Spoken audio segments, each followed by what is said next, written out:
This is LBC from Global, leading Britain's conversation with James O'Brien. Morning, it's 3 minutes after 10, and you are listening. Why do I say this every morning? I mean, is anyone going to be surprised? I'm listening to James O'Brien on LBC. Oh, crikey, that's a big mistake. Well, anyway, you are. I don't know if I should... Are you going to read it? This letter I mean, look, the Trump one is obviously much more significant because he's the President of the United States of America and he appears to have been, God, who'd have thunk it, lying about it on an extraordinary level. But the Peter Mandelson letter in this birthday book of Jeffrey Epstein's is just gross. The ick factor is so high in what he wrote, but not even on because I don't believe that Mandelson knew Epstein was engaged in the sort of behaviour that got him jailed, and if he did know, I think it would be almost impossible to prove. Donald Trump, however, was on the kind of scene with him, wasn't he, in 1980s New York, and appears to have been extremely close and revelling in their shared enthusiasms. But there's something about the Mandelson letter that I just sort of... It's got the ick factor on about 30 different levels. I don't know whether it would be fair of me to read it to you later in the programme, but we may be talking about the Trump element. I'm not sure yet. I haven't fully decided. There is a story that plays into one of my favourite areas of discussion, but I've thought in recent years perhaps it's not one of your favourite areas of discussion. Why is bad behaviour 3 times as likely in state schools than it is, for example, in private schools? But let's not begin with any of that. Listen, they announced something. If we lived in a normal country, if we lived in a country that hadn't boiled its own brains with Brexit and Boris Johnson, he's in the news today for reasons that will surprise precisely nobody. If we hadn't boiled our own brains as a consequence of having the most ridiculous media in the world and a right-wing political class that don't know their backside from the elbow, then the most important thing facing Keir Starmer would be the NHS. It would be public spending in general and the NHS in particular. Getting the NHS back to roughly where it was in, I don't know, what year did David Cameron get elected as Prime Minister? And what year did the NHS record its highest ever levels of patient satisfaction? Anybody? Bueller? Yeah, you're right. It was the same year, 2010. NHS patient satisfaction levels were the highest they had ever been, and lo and behold, they're pretty low again now after 14 years of Tory rule. If we lived in a normal country that wasn't obsessing about dinghies and flags, then we would, and instead was obsessing about the health of our vulnerable and our elderly, and indeed everybody, then we would be focusing on the NHS like nothing else. And I suppose, to be fair, that the government tried to. Wes Streeting remains in post after this reshuffle and appears to be dedicated to effecting meaningful change on the NHS. And you'd have to be mad not to wish them well, wouldn't you? Or, I suppose, a Daily Mail columnist. You would have to be mad not to want the current government, whoever it is, to make the NHS better tomorrow than it was yesterday. Of course, if you are a Daily Mail columnist, then you probably argue that it could do so by spending less money on the NHS, or by reducing the number of doctors, or by encouraging them all to leave the country, and that somehow, in the magical alchemy of right-wing rhetoric, you come out with a more... Just like when Theresa May told the police officers that there was no relationship between cutting police numbers and rising crime. Imagine sitting in that room. She was Home Secretary at the time, but, of course, in post-Brexit Britain, she became Prime Minister. Imagine sitting in that room as a copper and being told by the Home Secretary that, no, we're going to cut quite a lot of you, but crime won't be affected at all. That's just insulting on every imaginable level. But because of the country that we live in, it doesn't get stuck on the front page every day for 2 months, and lo and behold, her career continues untouched, just as Boris Johnson's career will continue untouched today, despite disclosures in one newspaper that are, or would be, career-ending for any other politician. Which brings us back to Trump, of course. So, and listen, I am a gob on a stick. You know this. I'm not, I hope, a lazy gob on a stick. I like to change my mind about things. One of the favourite things about this programme for me in the last few years has been the discovery of an ability to recognise that I've got something wrong. The idea that you know more about a subject than I do, or that you have insights I don't have. It's a bit against the grain. You're supposed to, when you're in a job like this, just sort of thump the desk 4 times and put your fingers in your ears, and dismiss or mock affectionately anybody who dares to disagree with you. And I used to be a bit like that. I used to be quite good at it. But it's pointless, isn't it? As a very wise man once said, there is no point having a mind if you never change it. So I stress, I could have got this completely wrong. And I suffer from a little bit of, what would you call it? It's sort of if it's your job, right, to do something, and you are moderately successful at your job, or senior, let's say, you are quite senior in your job, and you say to me that in this field in which you work, X is true, and I kind of think you probably know more about this than I do. So I might look at something that's very much in your field and think that's bonkers, but it's your field. So is this just respect? Is this just a sort of respect for seniority, or respect for experience and knowledge? It's your field.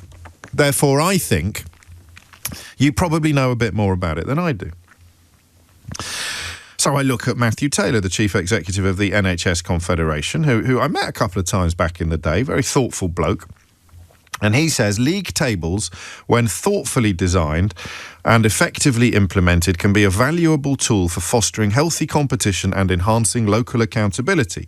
Well, I'll have a bit of that, please. However, he adds, they must not become instruments of blame, at which point I kind of go, well, look, you're the expert, you're the one with the seniority, you're the one with the experience, but how on earth can they not become instruments of blame? League tables for hospitals. The bottom 5 acute trusts have been published today, and I cannot see how this improves anybody's life. If you work in that hospital, you're receiving a message that you are a lazy, good-for-nothing wrong-un. If you've got an appointment in that hospital, if you've got an operation booked in that hospital, you are now considerably more nervous about it than you were yesterday. If you've got a loved one or a family member in that hospital, I'm almost reluctant to tell you which hospitals these are. One colleague suggested you'd know. You know, if you live in a certain area and the hospital has a terrible reputation, you're going to know about it. But to be honest with you, it depends on how much of a relationship you have with the NHS. You know, I've sadly, for a variety of reasons, had a lot to do with the NHS in recent years at almost every generational level. And my abiding thought, when I come out of an NHS hospital, my abiding thought is gratitude. Even if we've had a suboptimal experience. I don't know, again, maybe that's my sort of innate forelock tugging coming to the front. I kind of find myself thinking, thank God you're here, because the alternative would be unbearable, even if we've been kept waiting for a long time. Last time I was in there personally, when I came off my bike and cut my head open. And you sort of, someone stitches you up, someone pushes you through the MRI. There's a lot of sitting around and stuff, but goodness me, the level of care that we got was extraordinary. How would I have felt if I'd known that the hospital I was going to was currently judged to be in the bottom 5 in the entire country? Imagine being in the back of an ambulance. Where are you taking me? Oh, I'm taking you to the Queen Elizabeth Hospital in King's Lynn. Okay, I'll just Google. Oh my God, no! Turn left! I don't want to go there, I want to go there! Listen, the phone lines will be open. Well, they're open now. I haven't asked you a question yet. How can this be a good idea? Listen, don't answer it from the point of view of the good ones. You're on your way to the Northumbria Healthcare NHS Foundation Trust, and you're laughing because it's the best acute trust in the country. Or Imperial College Healthcare, or they're almost all in the southeast, so well done, Northumbria. So you're on your way there, and you're thinking, well, this is great, this is fantastic. But you're on your way to the ones that are at the bottom of the list, and you're thinking, hang on a minute, can I go somewhere else, please? So I don't get it. I don't really understand what Matthew Taylor saying that they can be a valuable tool for fostering healthy competition and enhancing local accountability. But that bit of the conversation is going to be because I don't know what I'm talking about. I don't really understand the concept of local competition in the context of hospitals. You do, so tell me what you mean. 0345 6060 973. Number two, of course, becomes the question of how on earth you avoid the league table becoming an instrument of blame. And question number three is how you feel if you are in that profession. How does it feel? So I used to love league tables because they were only really done on exams. Do you remember at school you'd sometimes have the league table that was put together by your performance throughout the year, and I'd be very much a mid-table kind of team. And then you'd have the league table that was put together according to the end-of-year exams, in which case I'd be very near the top. Never quite at the top, but quite much nearer the top than I was. And then they'd combine the two, and you managed to cancel out being quite lazy all year by having done quite well in an exam. So I used to think I liked league tables, and I was such a muppet, for want of a better word, that I thought because that suits me, that's what the system should be.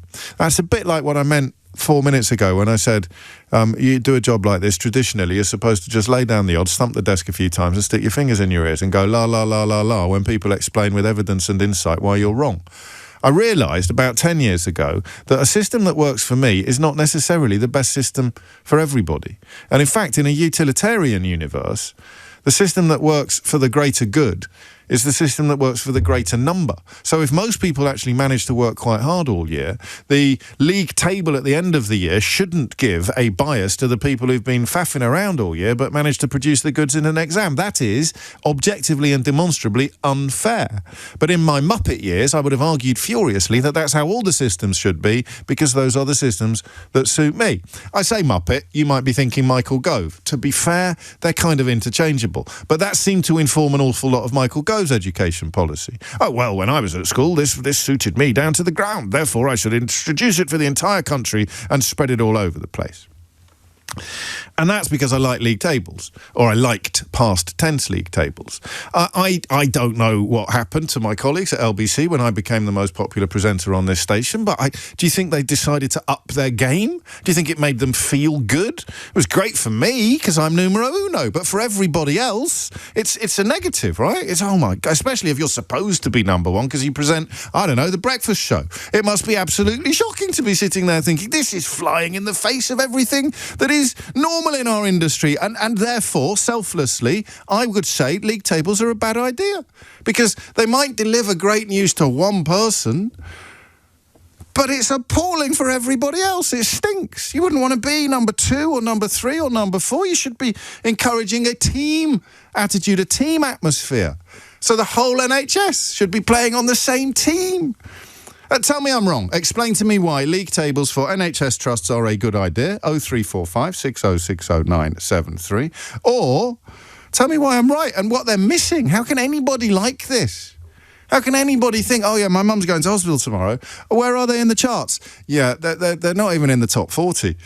Well, my mum's going to hospital tomorrow. Where is she in the league tables? She's, well...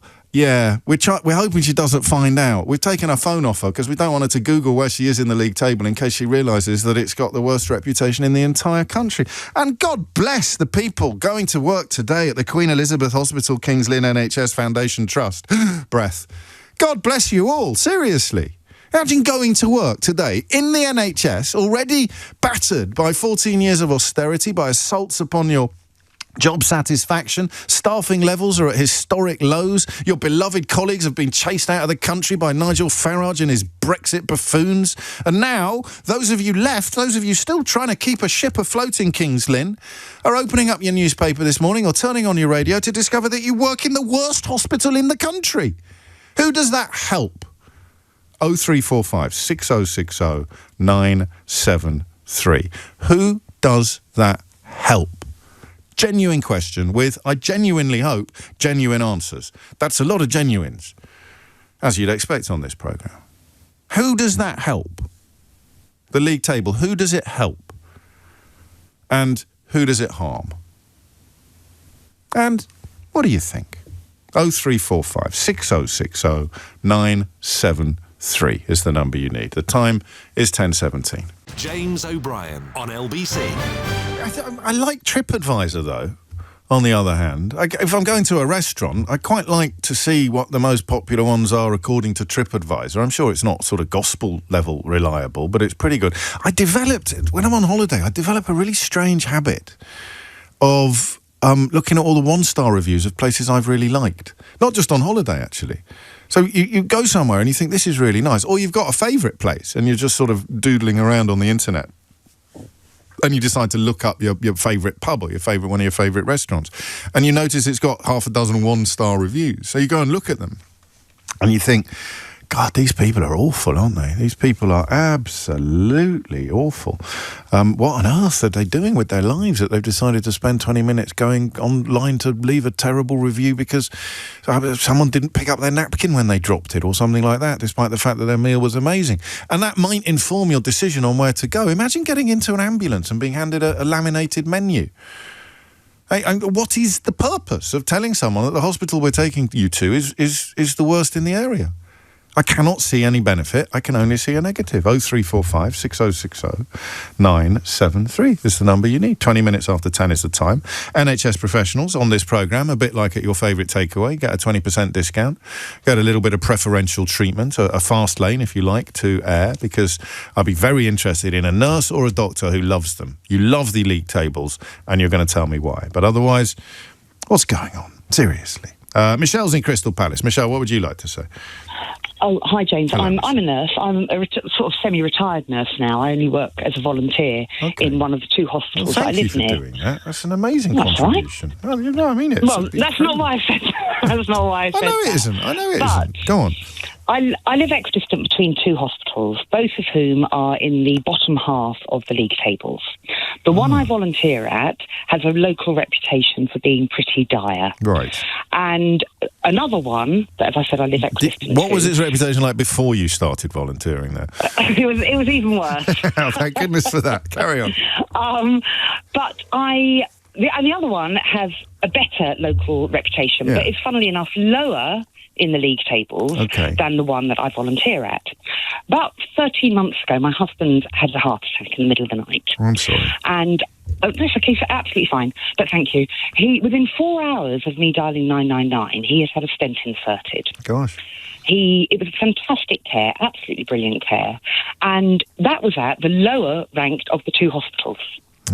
Now, to be fair, I wanted him to go to a cardiac centre, which is exactly where he went. I wasn't remotely bothered by the ratings.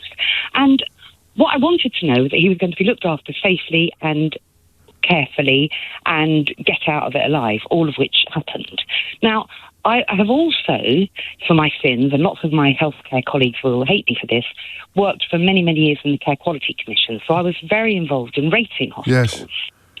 And lots of people said, oh, yeah, I'm going to this outstanding hospital. But an overall rating doesn't really help because it doesn't look into the granularity of what's happening in a hospital or in a trust. So you might be really, really good at cancer care, but you're pretty rubbish at cardiac care. So, I mean, you're suggesting that the entire system may not be fit for purpose, let alone, because in a way the question I'm asking hinges on the idea that actually the charts, the tables, the leagues are reliable, but they're just not very helpful. You're saying I wouldn't even go so far as to say that they're completely reliable. Well, I would say that they're reliable at a really high level, but you need to dig down and think, what is it that you're going there for? And for the majority of people, I've worked in healthcare for over 40 years. I'm a nurse. I think I understand how healthcare works. I would still be led very much by the person that is treating me as to where I should be treated. So you might be serving up the finest chicken tikka masala in Christendom, but your poppadoms are pants, and yet your league table position is not going to reflect those two positions. It's just going to give you one straight rating, Absolutely. one straight ranking. Let me read you something, because you probably know more about this than I do. I'm sure you do, but it is the first time that hospitals, ambulance services and mental health providers have been ranked publicly, allowing patients to see at a glance where they are likely to get the best treatment. And the rationale for it from Wes Streeting is that top performers will be given greater freedoms and investment, while senior managers at persistently low-ranked trusts could see their pay docked. I find that a little bit terrifying. It beggars belief. Does if it? you want to get the best, if you want to get the right people in hospital, so I can think of a trust, and I won't name it, Okay. that had an absolutely shocking reputation for years and years and years and years and years. And in every guise I've ever worked in, there's been you wouldn't want to go there. Right. And I know the current chief exec who jumped at the opportunity to turn that trust around, and they did that successfully, really successfully. And it's, in a reasonable place in those league tables. Okay. Now, you're not going to attract the best people if you say we're going to dock your pay and pay you I worse. wouldn't have thought so. Pay you less.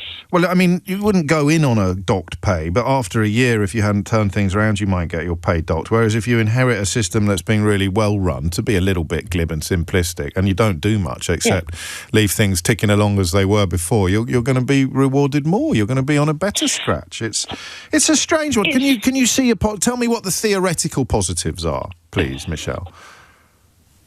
What, of paying people less if they No, don't of the perform whole, well of the in whole, trust? the whole shebang. I mean, not you don't agree with it, but what do the people who do Yeah. agree with it think it's going to achieve? Well, they think it's going to achieve improvement by competition. The trouble is, if you don't have the money to improve, and the NHS, as you said at the beginning of this, James, that we've had 14 years of austerity. So I know of a trust, and I'm again careful not to mention it. Yeah, I was thank you. talking to a newly qualified nurse waiting to get his registration number. He is going to be working as a healthcare assistant in the trust where he did the majority of his training, because there is a 12-month freeze on recruiting nurses. How does that improve quality? And do you want to know, as a patient, that the hospital you're being taken to is a wrong 'un or a bad 'un? And what's it like to work in one then? I know you only volunteer at the moment, but how will the people in King's Lynn on their way to work at the Queen Elizabeth Hospital today, how will they be feeling, knowing that everybody is kind of pointing at them? Probably just a bit more battered than they felt yesterday when they knew that's what people were probably saying locally. Yeah, well, thank you for everything, not just for the contribution to this programme, but for imagine going back to work at the NHS as a volunteer. What a lovely thing to do. So thank you for that, but it doesn't mean she's 100% right, just because it happens to chime with my instincts this morning. Maybe you can tell me why you need to give your head a bit of a wobble and explain that giving patients access to more data will help to drive improvement even faster by supporting them to identify where they should demand better from their NHS. So says Sir James Mackey, the Chief Executive of NHS England. So I need a procedure. I go on TripAdvisor, Hospital Advisor, Operation Advisor, call it whatever you want, Op Advisor. I go on Op Advisor and I see that the hospital that I was going to go to the West Mid. I'm just using the hospitals that are near me, and I see it's not. Oh dear, it's had a bit of a shocker this year. West Mid, barely troubled the scorers. So I think I'll go somewhere else for my operation. Who does that help? And suddenly the people trying to do their best at the West Mid are going to go, right, we need to pull our socks up because people are going to the other hospital over the road where the wait might be longer, but the star rating is higher. I don't know. I kind of want a little bit more on why it's not a bad idea, because it seems almost self-evident that this should not apply to hospitals. Tasneem is in Manchester. Tasneem, what do you think about this? Hi, can you hear me all right? Loud and clear. That's how phones work. So I'm a doctor. Yes. And I've worked... I knew that was going to happen. As soon as I was sarcastic about being able to hear it, I knew the phone would stop working. It's like night following day. We'll come to Tasneem first after the very latest news headlines. And I think I've got a call from a tiny village in Yorkshire where I used to go to school. We'll talk to him shortly as well. But the question is fairly straightforward. Are league tables for hospitals a good idea? 0345 60973 is the number you need. Just a couple of questions on the Donald Trump stuff that we may or may not talk about a little later in the programme.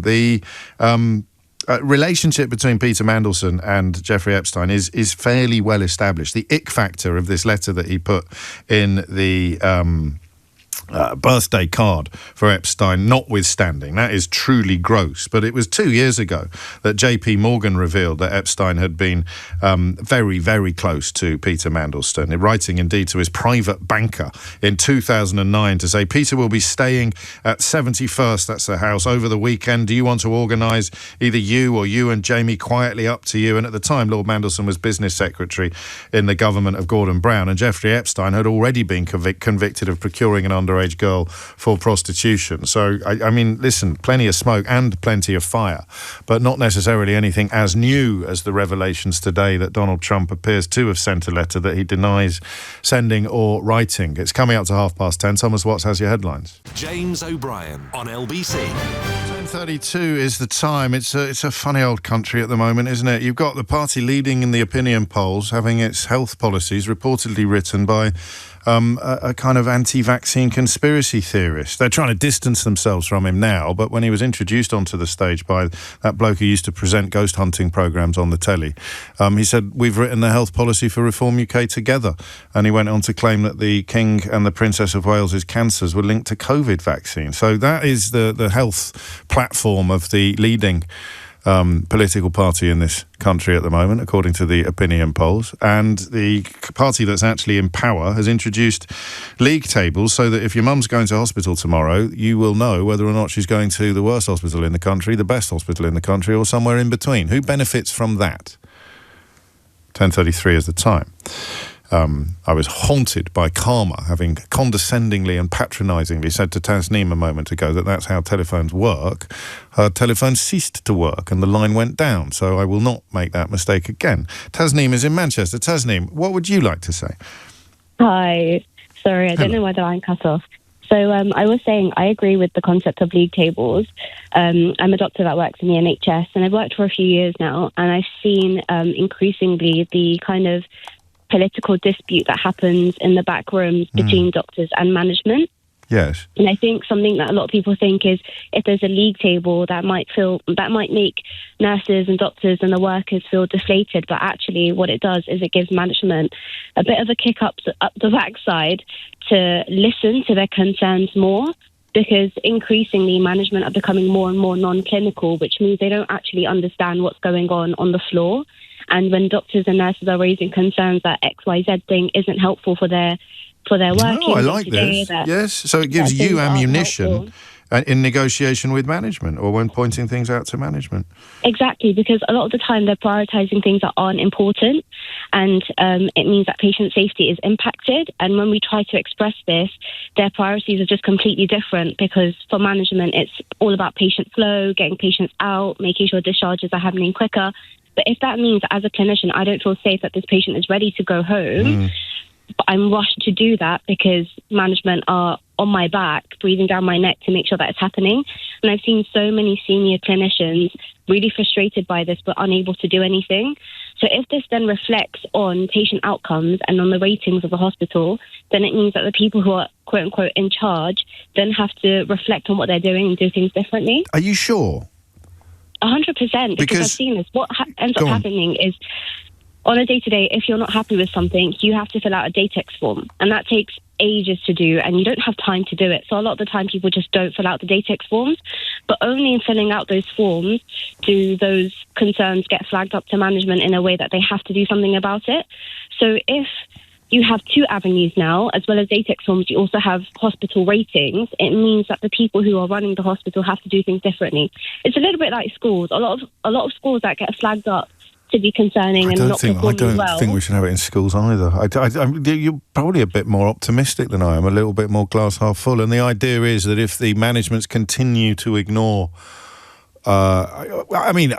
presuming that you're right, that taking more advice from doctors and nurses would improve how hospitals are run, and there's a ring to that claim that's incredibly plausible, isn't there, in terms of who's going to know most about what makes a hospital good and what makes a hospital bad.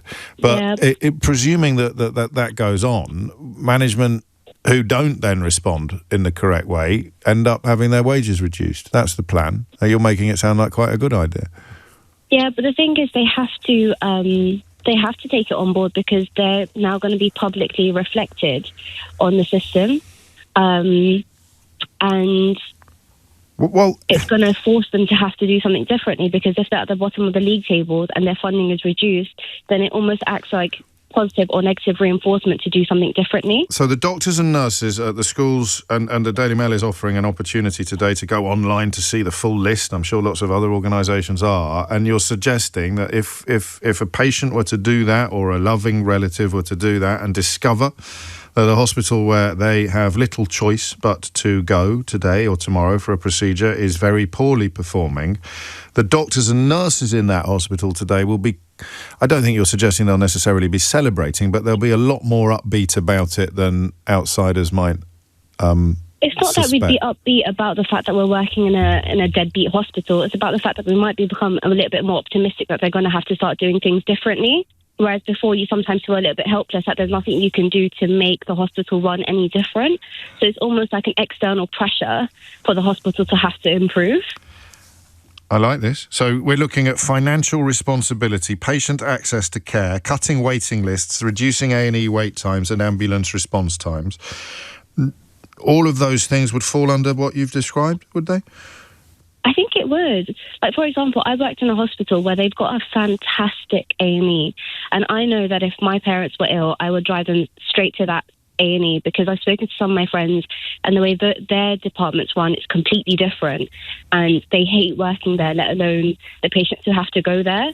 And I think I'm fortunate to have that knowledge because I work in a hospital and I have friends who are doctors who work in other You wouldn't hospitals. necessarily have to be. There'll be plenty of local sort of knowledge, won't there, from people that access health services a lot. Things will have reputation. My colleague Rebecca said today one of her local hospitals has the A&E department has a terrible reputation, and it will be based on experience and evidence, and a little bit of anecdote, whereas in your case it'll be mostly experience and evidence.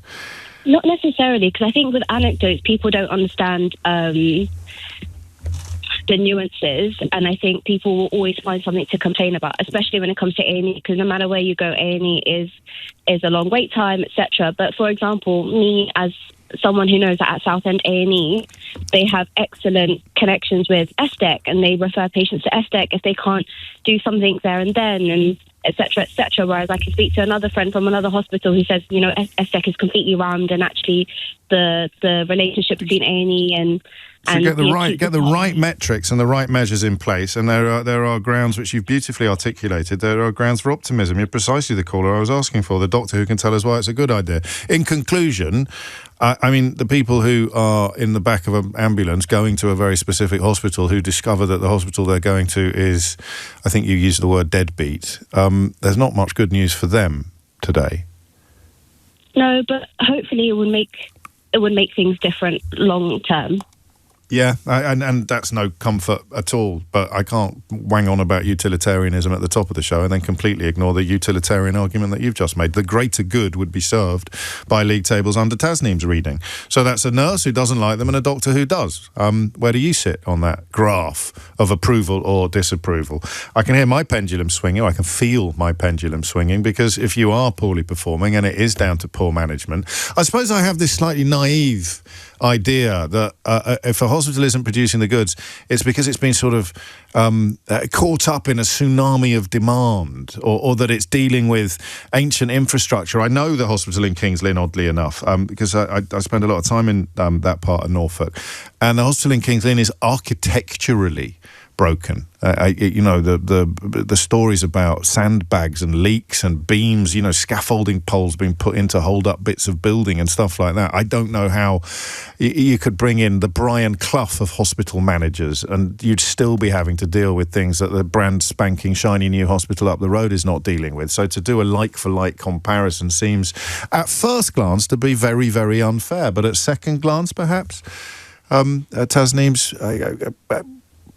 testimony becomes more powerful, except of course for the person in the back of the ambulance at the moment who is not going to be massively reassured by the fact that, don't worry, you might be going to the worst hospital in the country, but these league tables mean that this time next year it might be doing better. And that's the other problem with league tables. There'll always be one at the bottom. Even if everything has improved, there'll always be one at the bottom. So it might be 100 times better than it was 10 years ago, but it's still at the bottom. And that's the binary, brutal, blunt nature of league tables. That's why I often think that a teacher who takes a child from a grade E to a grade C is a better teacher than the one who keeps a grade A child at grade A. And that is what league tables perhaps, and again, I might be missing something, that's what they fail to recognise. Alfred is in Ampleforth, of all places. Alfred, what's on your mind? Hi, James, you all right? Very well, mate. So I'll just give you a bit of a backstory. So I'm 21 and I've got a brain tumour and epilepsy. And personally, I disagree with this league table. It's just to me, it's completely pointless. It creates it's just fear mongering. Yes. Well, not fear mongering. It's real fear, isn't it? If you're on your way to hospital and you know that it's a poorly performing hospital, that's going to add to your mental burdens. Yeah, absolutely, James. I mean, I've been in the back of an ambulance before. When I was 19, I had a grand mal seizure. Oh, man. And I had to be rushed to hospital. If I'm in the back of the ambulance and my parents are there with me, and the doctors or the paramedics tell my parents, "Oh, we're going to this hospital," and then you realise, oh wait, it's one of the worst hospitals. It doesn't sit well with you. And yet it sits in perfect opposition to Tasneem, because she would say to you, and she would have a point, although it wouldn't be much comfort to you or your family in the back of that hospital at that moment. The hospital you're going to may be poorly performing, but it's never going to get better unless that poor performance is acknowledged, possibly publicly. Yeah, I mean... It's a weird one, isn't it? It's a tough one.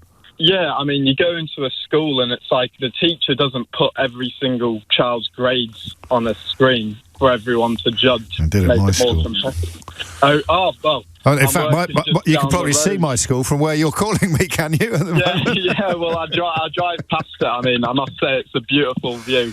Yeah, you don't appreciate that when you're locked up for 5 years, mate. I tell you, the view, you can keep the view and you can't get over the wall. But no, they did do stuff like that at my school, and I used to think it was the right way, but, it feels brutal. Forgive my prying and tell me to clear off if it's inappropriate, but is your tumour operable? Is it? Well, yeah. I mean, it's benign, which is good. But I mean, it took a long time for them to get it sorted. I mean, with the NHS, it's just you know how it is at the moment. It's overrun. It took me about 3 months before they even, after the first initial MRI, to even get the tumour, and it took a year to get it medicated for the epilepsy. Right. But it's under control now. It's getting it's. Yeah. Oh, yeah.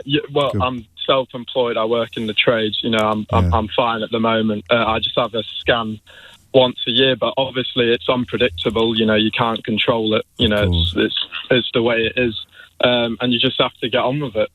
I've worked full time, probably loads of hours, and it's just you can't sit around at home just twiddling your thumbs. You've got to get to work and get on with it. Yeah, of course you do. And no, thank you, mate. And a little blast from the past there. If you're wondering what on earth I was wanging on about, Ampleforth is the village in which my old school, or very close to my old school, which has the same name. And he's right, it is beautiful. 10:45 is the time. 0345 6060 973 is the number that you need. It's not as binary as I thought it was at 10 o'clock. I think Tasneem's done a lot of heavy lifting, but what you have here is a set of scales.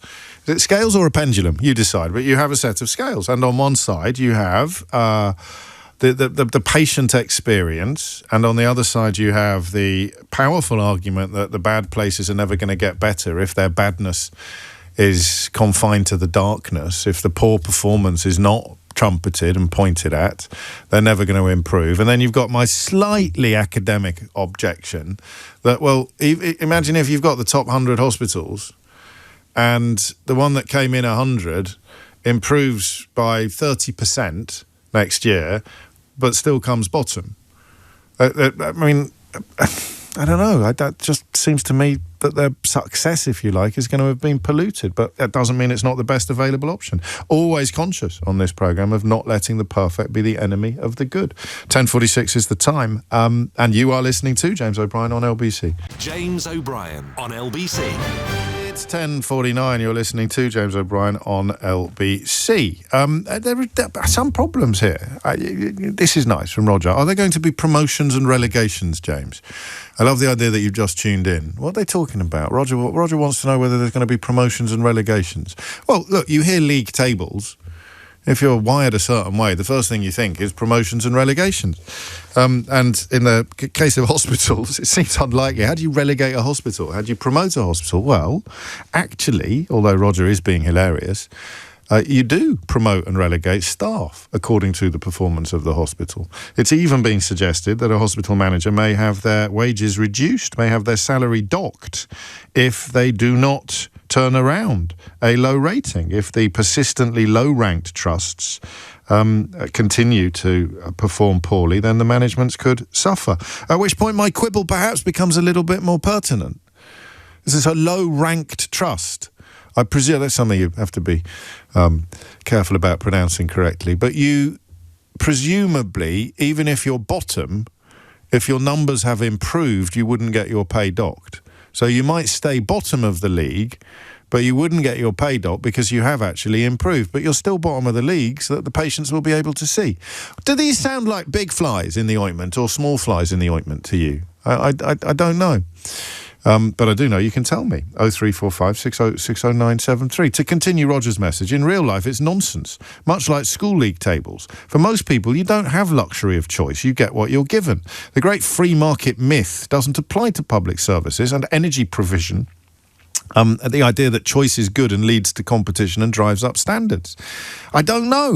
Can it apply to public sectors? Can it apply to public services and energy provision? Do you get to choose the hospital you go to when you break your leg or get ill?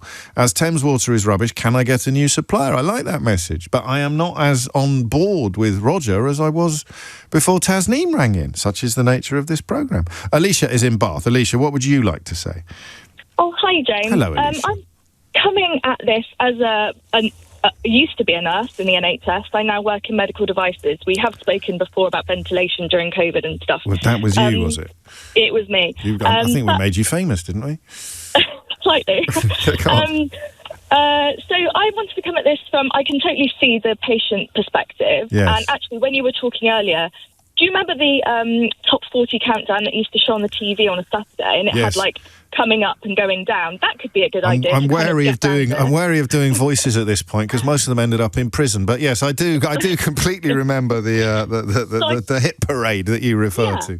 I thought maybe that's a good idea, but I was actually calling in to say, in terms of now that I work in medical devices, I actually see that the new innovations that are coming along, particularly in sort of cancer care and things like that, there are some really new, exciting technologies, one of which I work for, which I won't name. But you can if you want. A lot of the NHSs do, they kind of get a bit complacent because they've done things this way and they've used this product for such a long time. They really can't be bothered to kind of go through the whole procurement process and evaluation process to implement a new technology which will enable patients to be treated quicker, with less appointments,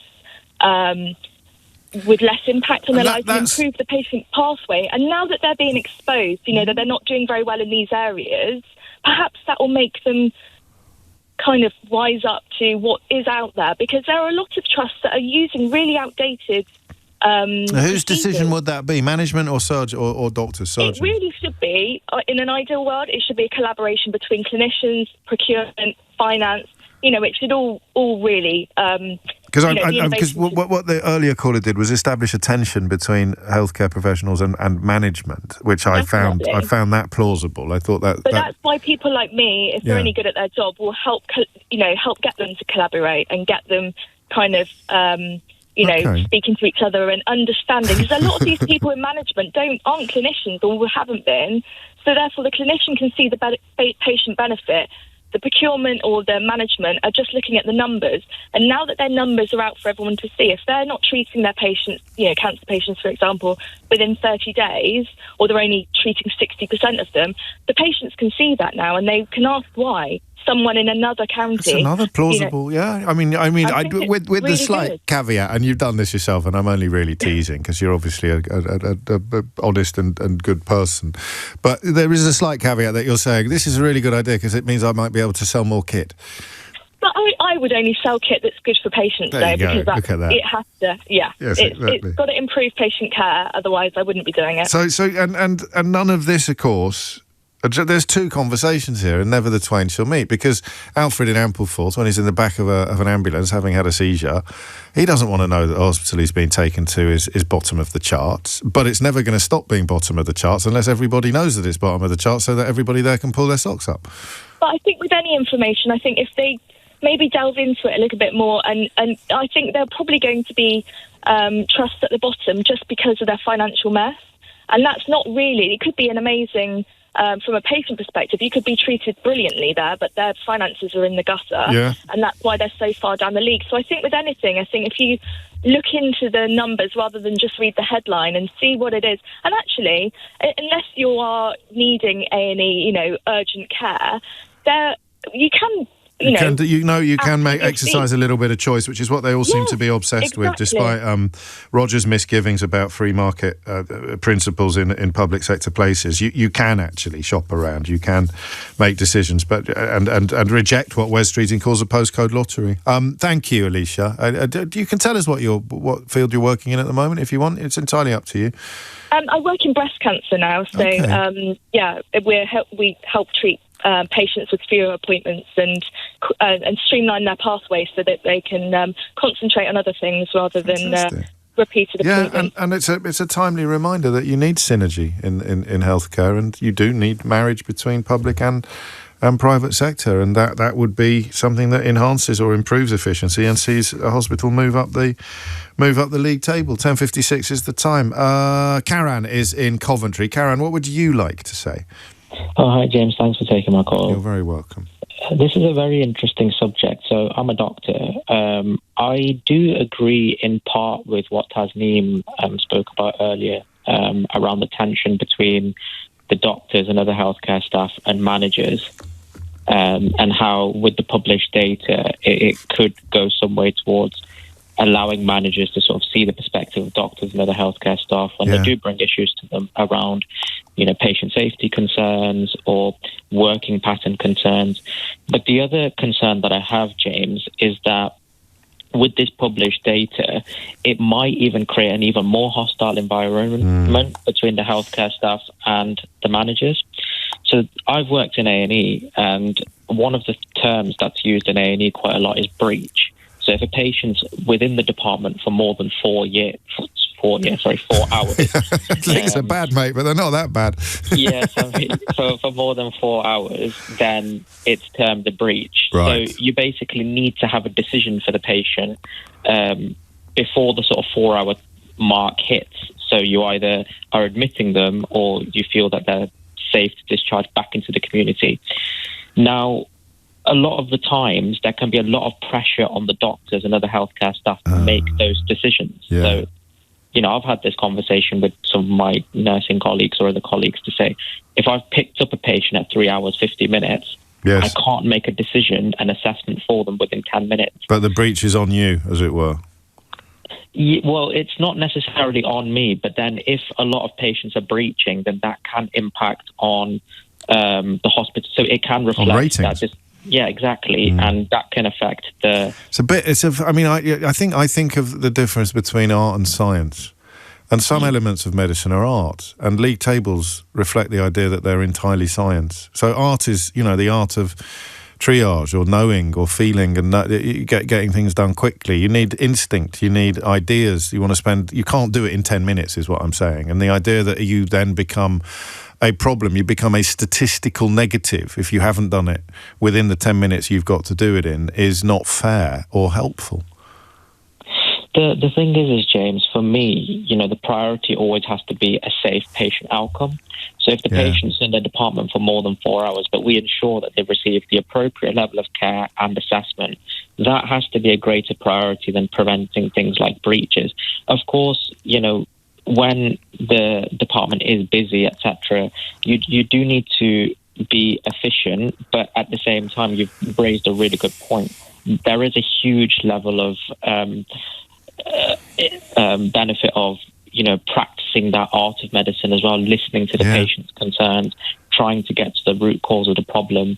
And those things aren't taught in medical textbooks. Those things are innate and what you develop. And of course. And it's a bit like what Michael Gove did to teachers, who's sort of trying to turn them all into statistic-chasing robots. But there's a balance here. I've really enjoyed this hour, and you've been a really helpful conclusion to it, because it didn't quite justify the alleged comedy that I was indulging in at the opening, with the combination of TripAdvisor and wondering how you could swerve the bottom-ranked hospital. There is clearly something that needs to be done, and I don't like doing this at the end of a conversation. I'm going to put another cat among the pigeons now. There is an argument for saying that the hospitals that are performing worst are the ones that need more money. And yet what the league table is, at not even first glance, at all glances, designed to do is to reward the hospitals that are performing best. It's a funny one, isn't it?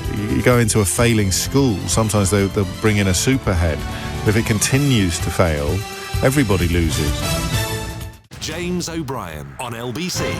4 minutes after 11 is the time. Do you know the toughest person I've ever interviewed, the hardest person to pin down? And I've talked a bit today already about changes that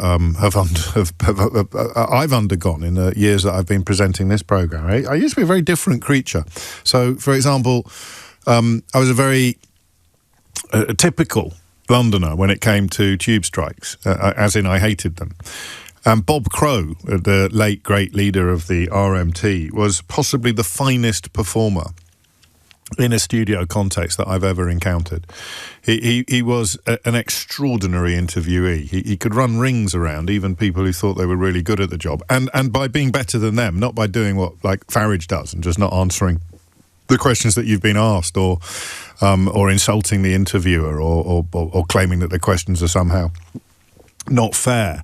Bob Crow would hit everything with just such force that very often you came out of the encounter a little bit dazed, a little bit kind of nonplussed. And they don't come along very often. There are other trade union leaders who have reputations for being robust or for being bruisers, but goodness me, they don't land. That extraordinary combination of intelligence and what you'd call quick wit. So like street smart and book smart is, for me, one of the great hallmarks of a great trade unionist. Great snobbery, sometimes directed at people with broad regional accents, for example. An idea that somehow Jacob Rees-Mogg must be clever because he talks as if he's got a toilet brush inserted somewhere uncomfortable, and Bob Crow must be thick because he talks like a market trader, and even more so perhaps for Northerners. And in the trade union movement, it's an obscene misrepresentation of facts. Some of the great thinkers, some of the great political thinkers of the last century, and to a lesser extent this one, came up through that route. Aneurin Bevan was a trades unionist and one of the sharpest political minds of the 20th century in Britain. So I always approach conversations about industrial action with a sort of degree of trepidation. I've said to you a few times that the stupidity of opposing every single strike is on the same page as the stupidity of supporting every single strike. Mick Lynch would be a wonderful example of what I'm talking about today. Another operator who has that ability to dance around interviewers in ways that can leave their political opponents reeling. But you can't support every single one. Well, maybe you can, actually. Of course, some people can. You can support every single strike because it is always a tension between the workforce and the employer. The problem with particularly public-facing projects and indeed public sector areas, and it's not entirely public sector, this conversation, but there's never a point.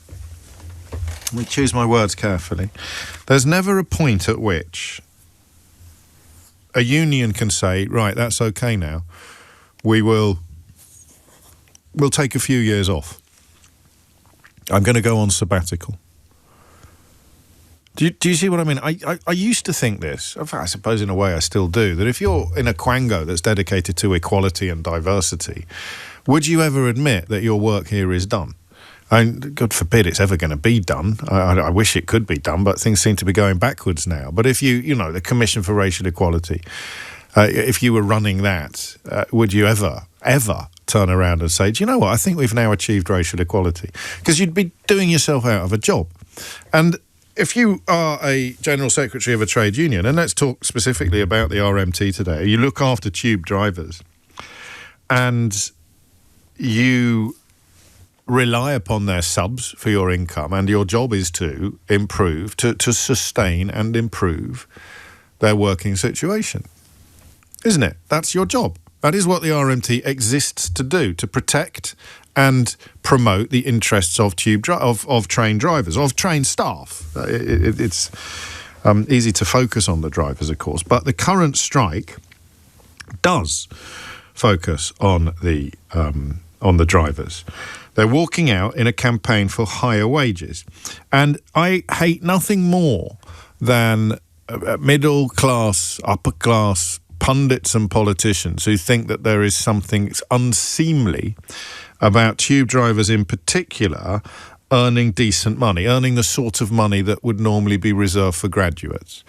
I think when you have the safety of hundreds of people in the palms of your hands every day, when you are the very arteries of a city or a country, then you should actually be rewarded according to the value of the job that you do, and that value extends well beyond the financial. There's a rather lovely example of hypocrisy. I don't know if you picked up on it when people were pulling their hair out about working from home and Zoom calls. People who have spent their entire careers slagging off tube drivers for daring to earn 60, 70 grand a year suddenly discovered this extraordinary reservoir of compassion and love for tube drivers and train drivers who, they would point out hilariously, can't work from home. It's a very, very good joke that if, for example, you were writing a column for the Daily Mail today, you could write something about how it'll be ambulance drivers who will be wanting to work from home soon, and everyone will laugh very loudly because that's very, very hilarious. But all of the people who've been slagging off train drivers and tube drivers for their entire lives, suddenly, when they thought they might be able to use them as a weapon to slag off people who were working from home, discovered this extraordinary reservoir of support and concern for tube drivers. So,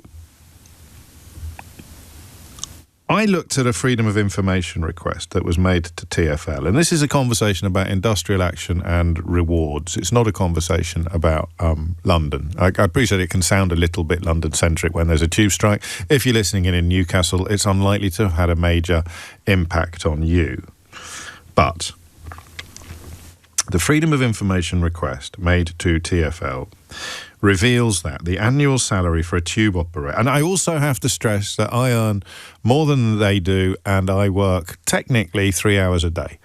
Actually, it's a little bit more than that. In fact, it's 24 hours a day. I'm never off duty mentally, but in terms of sitting behind this microphone and saying, how dare they suggest that they should have cuts to their working week, and how dare they demand more money when I have a shorter working week and I earn more money, is potentially ridiculous. But only potentially ridiculous. It's how you make the argument that can make the difference between being ridiculous and actually speaking for other people, if not necessarily for yourself. So a tube operator, which is the technical term for a driver, as of April 2024, was earning just north of £65,000 for a 35-hour week. An advanced operator would see that figure go up by about £10,000. The overtime rate is between £44 and £49, depending on whether you're a standard operator or an advanced operator. Those are the numbers. And I'm loath, you can tell, because I don't quite like where this puts me. I'm loath to say that they've got a bit of a nerve, haven't they, asking for more. And remember, requests from a union are the starting point for negotiations. So the RMT has expressed concerns about fatigue management. So the stress that early and late shifts are having on the health of its members have led them to call for a 32-hour week. So they'd earn the same money for 3 hours a week less than they currently do. Again, I don't want to be a misery guts, but if fatigue management is a thing, then I'm going to sound like all right, if fatigue management is a thing, should you be doing any overtime, whatever the rate is? So if you're going to cut, feel free to pull me to shreds on this one, all right? I often start conversations about industrial action by saying, I don't think I can support this one, and then I sometimes end them by saying, it turns out I do, actually. That's what happened with the junior doctors, with the resident doctors last time round. But, again, I can feel the ghost of Bob Crow limbering up in the corner, cracking his knuckles and getting ready to knock me out. Again, if fatigue management, is this a glib art? Is this like a kind of stick your fingers in your ears and go la la la kind of argument when I say, if fatigue management is such a big deal that you've got to cut your hours, should you be doing any overtime at all? I don't know that it is. It's just something that occurred to me when I was setting out these numbers for you. So you're looking for a 32-hour week because fatigue and extreme shift rotations are serious issues impacting on our members' health and well-being, which have not been adequately addressed, Eddie Dempsey, the General Secretary of the RMT, says, for years by London Underground management. And then you've got other issues regarding staff travel arrangements and apparently an atmosphere of distrust where his members feel like no one is listening to them. So they want a pay rise and they want a reduction in the hours that they work. And I want to have a radio phone-in that is a little bit different from all the other radio phone-ins that you've ever had about strikes and industrial action. I want to talk about where the tension is here between it's their job to get more for their members, even if in an objective universe, if you could appoint a judge to decide on the quality of a deal that a worker has, then you could literally find proof that this is a good deal.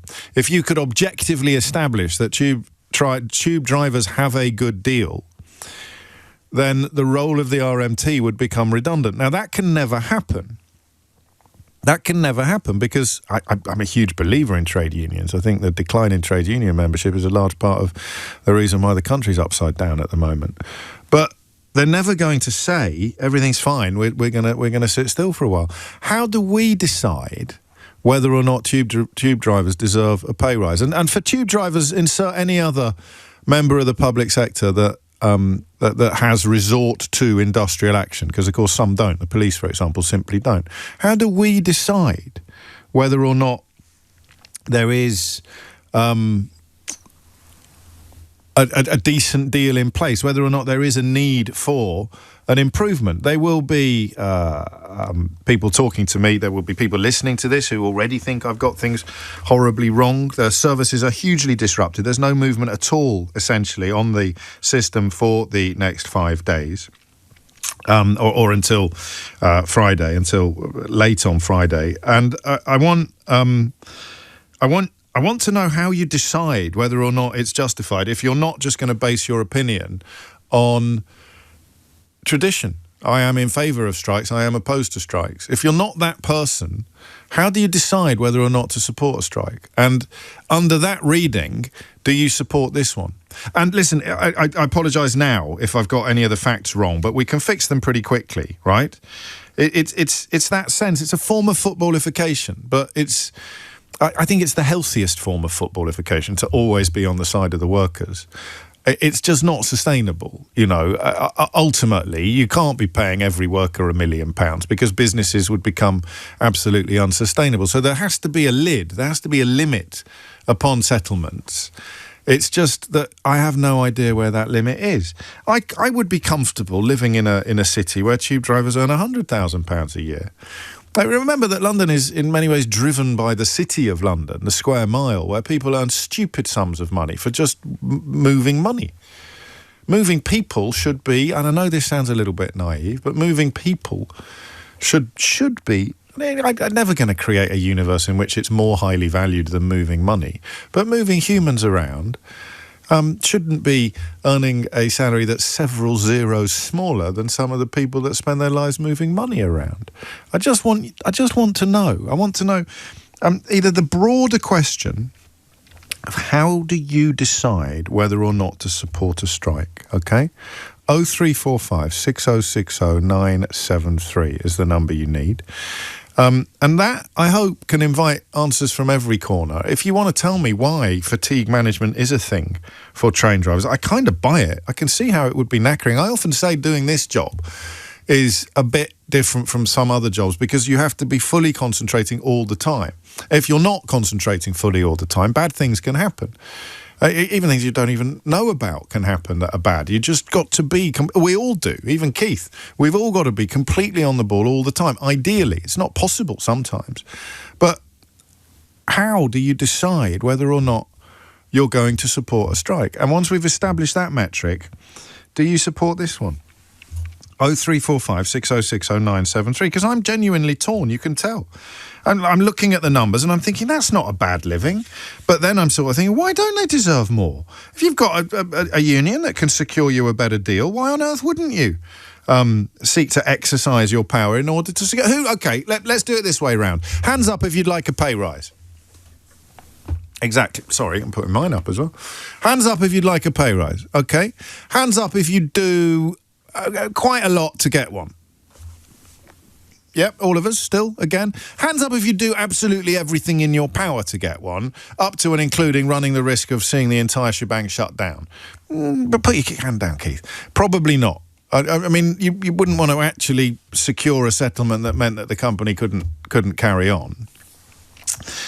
But you see my point. There's always a little bit of a tension between self-interest and objectivity.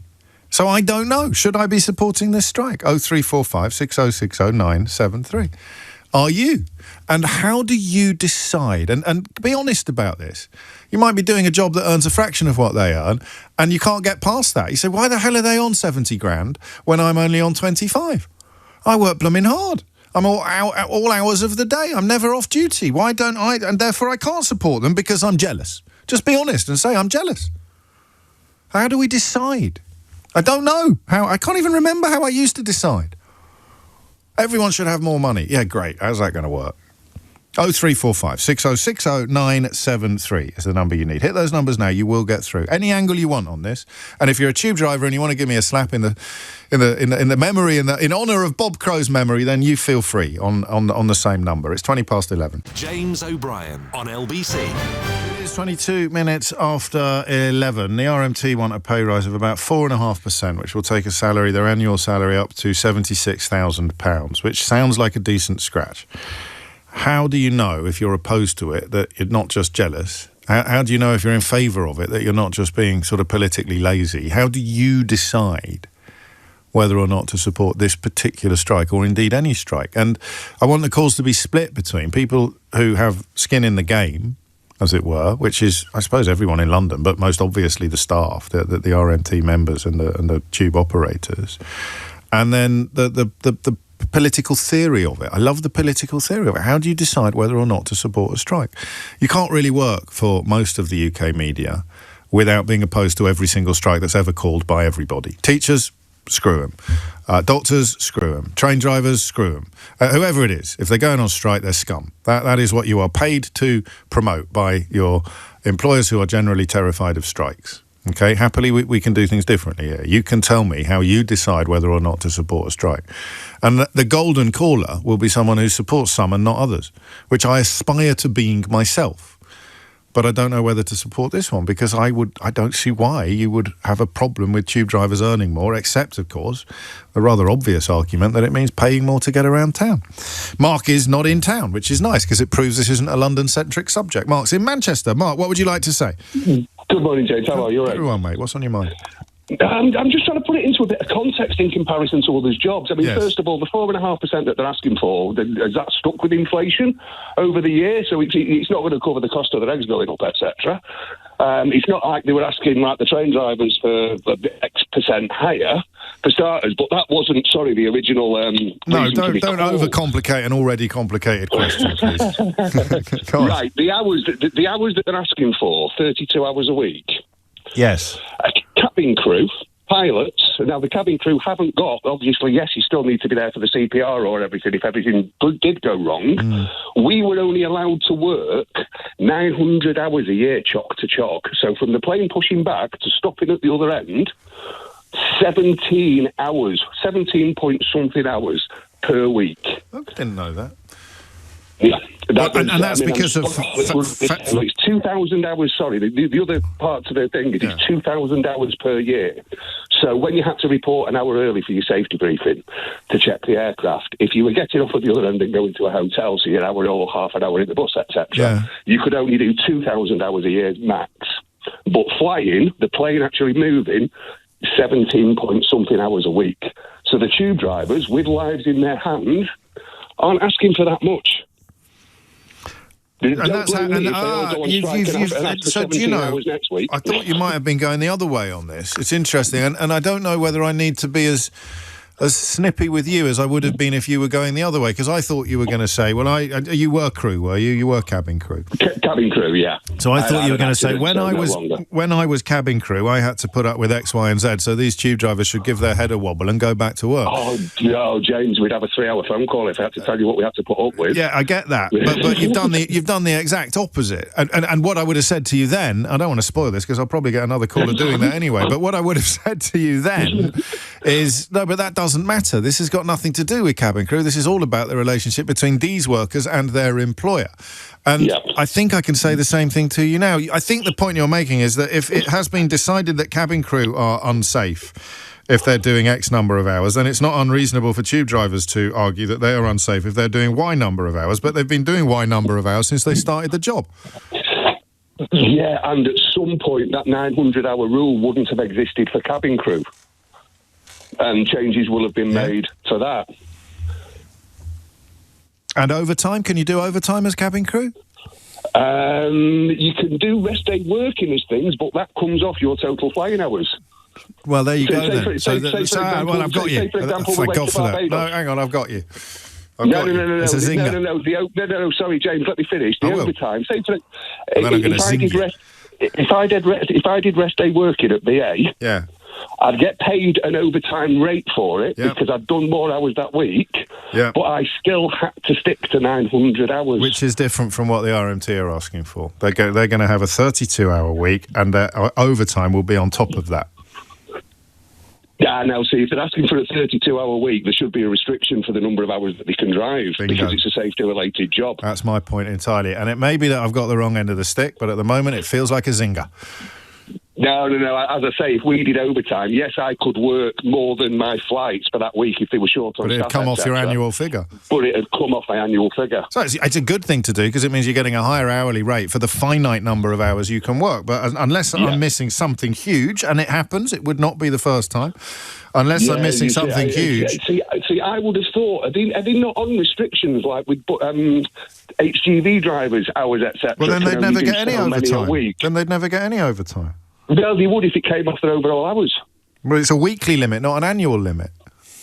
Yeah, but your overall you mean a shift? You might only be shifted. You might only do like one shift here, but then you'd have to lose a couple of days' work at the end of the year because you've already done your hours. I think this is unlikely, but we probably need a tube driver, and it's not like they're doing anything else today. We need a tube driver to ring in and give us a quick heads up on whether this is going on. More generally, Mark, how do you decide whether or not you personally support an industrial action? Or do you, and I don't mean any criticism by this, or do you just generally support all of them? No, like I say, the train drivers I thought were greedy because, again, yes, it's safety related, etc., but they wanted well above inflation, didn't they? Yes. Whereas your doctors, nurses, etc., that want the pay restoration And they all need paying more than inflation anyway. Even if they had the pay restored, I'd support the NHS fully. So we bring it with So inflation becomes a key factor in your reasoning, and their argument is that they're not. They are not. Their pay increases that they have received have not kept pace with inflation, which results in a real-term pay cut. And thank you. The argument you often get is, well, I have that, so why should they get it? But I've always thought that sounds like arguing that you got mugged yesterday, so everybody else should get mugged tomorrow. 0345 6060 973 is the number you need if you want to contribute to this. I've got some excellent text coming in as well, but I'll stick with the calls for the time being and have a look at some of the text in the next bit of the programme. The question I've never asked you before is, how do you decide whether or not to support an industrial action? And Mark's point about inflation is really powerful. But it means in the current economic climate, you're going to be pretty much required to support every industrial action going, because the relationship between pay and inflation has become so skewed. But it's still the same question 10 years from now. If someone manages to get the economy back on an even keel and somebody decides to go on strike and their pay has kept pace with inflation, Mark will not support them. I like that. Well, how do you decide? And don't nick Mark's idea, because is anyone prepared to admit I'm just jealous, James? I literally decide, if a tube driver's on 28 grand and I'm on 26, I'm opposed to their strike. If a tube driver's on 28 grand and I'm on 29, I could probably bring myself to support them. I wonder how many people are like that. There's quite a lot of people in my line of work who do that thing about the mugging, who used to argue or still argue that because private sector pensions have been completely filleted in recent years, so why the hell should people in the public sector have a good pension? You can argue because the public pay for it ultimately, but the idea that because someone else has got a black eye, everybody else should get their nose broken has always struck me as a very, very, very quick route to widespread injury and carnage. 0345 6060 973. Thomas Watts has your headlines. James O'Brien on LBC. 12. Daisy, I think you forgot to put James, I love you, but at the beginning of your message. You know that if you want your criticism of your beloved presenter to be read out on the programme, you have to preface it with the words, I love you, but, because that way my ridiculously overdeveloped ego can be just assuaged for long enough to actually read out some constructive and meaningful criticism. So with your permission, Daisy, I will add those words before I read out your message. This is from Daisy in London. James, I love you, but can you please get your presenters to know the real facts before they open up discussions about something they have no idea of what's going on? No. I can't do that. Nobody knows everything. And also, this is a show where the phone-in, the callers often educate and illuminate, not just everybody listening, but the fella presenting as well. It's the greatest achievement of my career to have created an environment in which people ring a radio programme who know more about the subject than some of the experts being booked on other radio programmes. How many examples do you need of the people that ring into this little effort who actually get rung up by other radio stations? So no, I will never, ever present a programme from the perspective of knowing everything about everything. But neither will I ever not sometimes give the impression that I think I do know everything about everything. And to that end, I want to take at least one more call on the TfL, the TfL RMT tension, because it would appear that 99% of the UK media is having a conversation about a dispute that isn't happening in an attempt to denigrate and misrepresent the dispute that is. Lewis is in Ealing. Lewis, what would you like to say? Hi, James. Thank you for letting me speak to you. You're very welcome. So, I am a customer service assistant for London Underground, and I find it quite frustrating how a lot of the media, what your last caller said, I bet you do, is perpetuating that it's just about the drivers.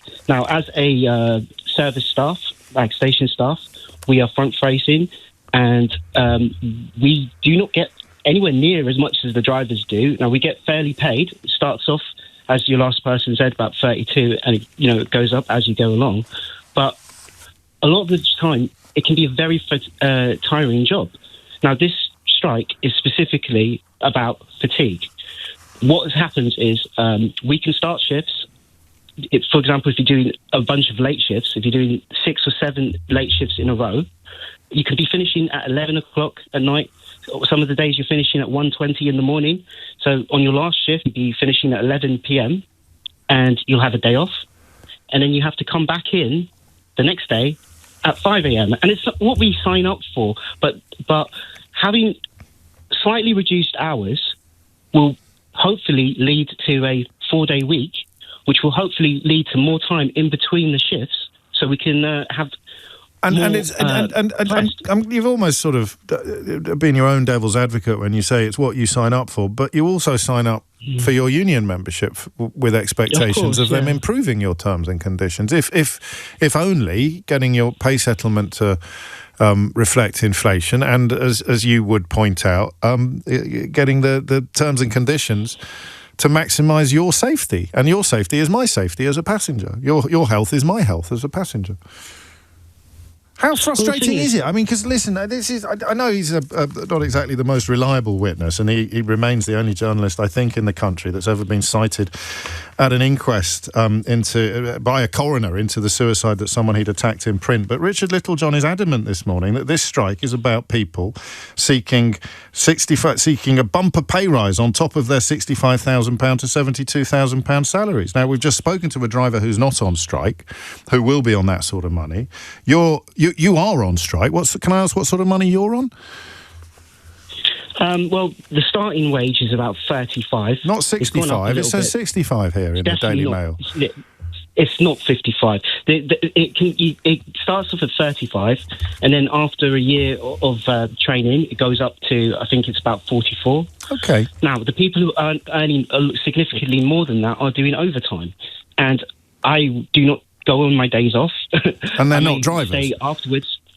And they're not drivers. I don't believe drivers are able to take much overtime at all because of the safety aspect of their driving a train. Oh, absolute mess. The thing is, this job, you have to be on your A game. You have to have rest between shifts, so you can serve the public better. It's stressful. You're always on the lookout for anything that can happen, security threats, people having mental health crises.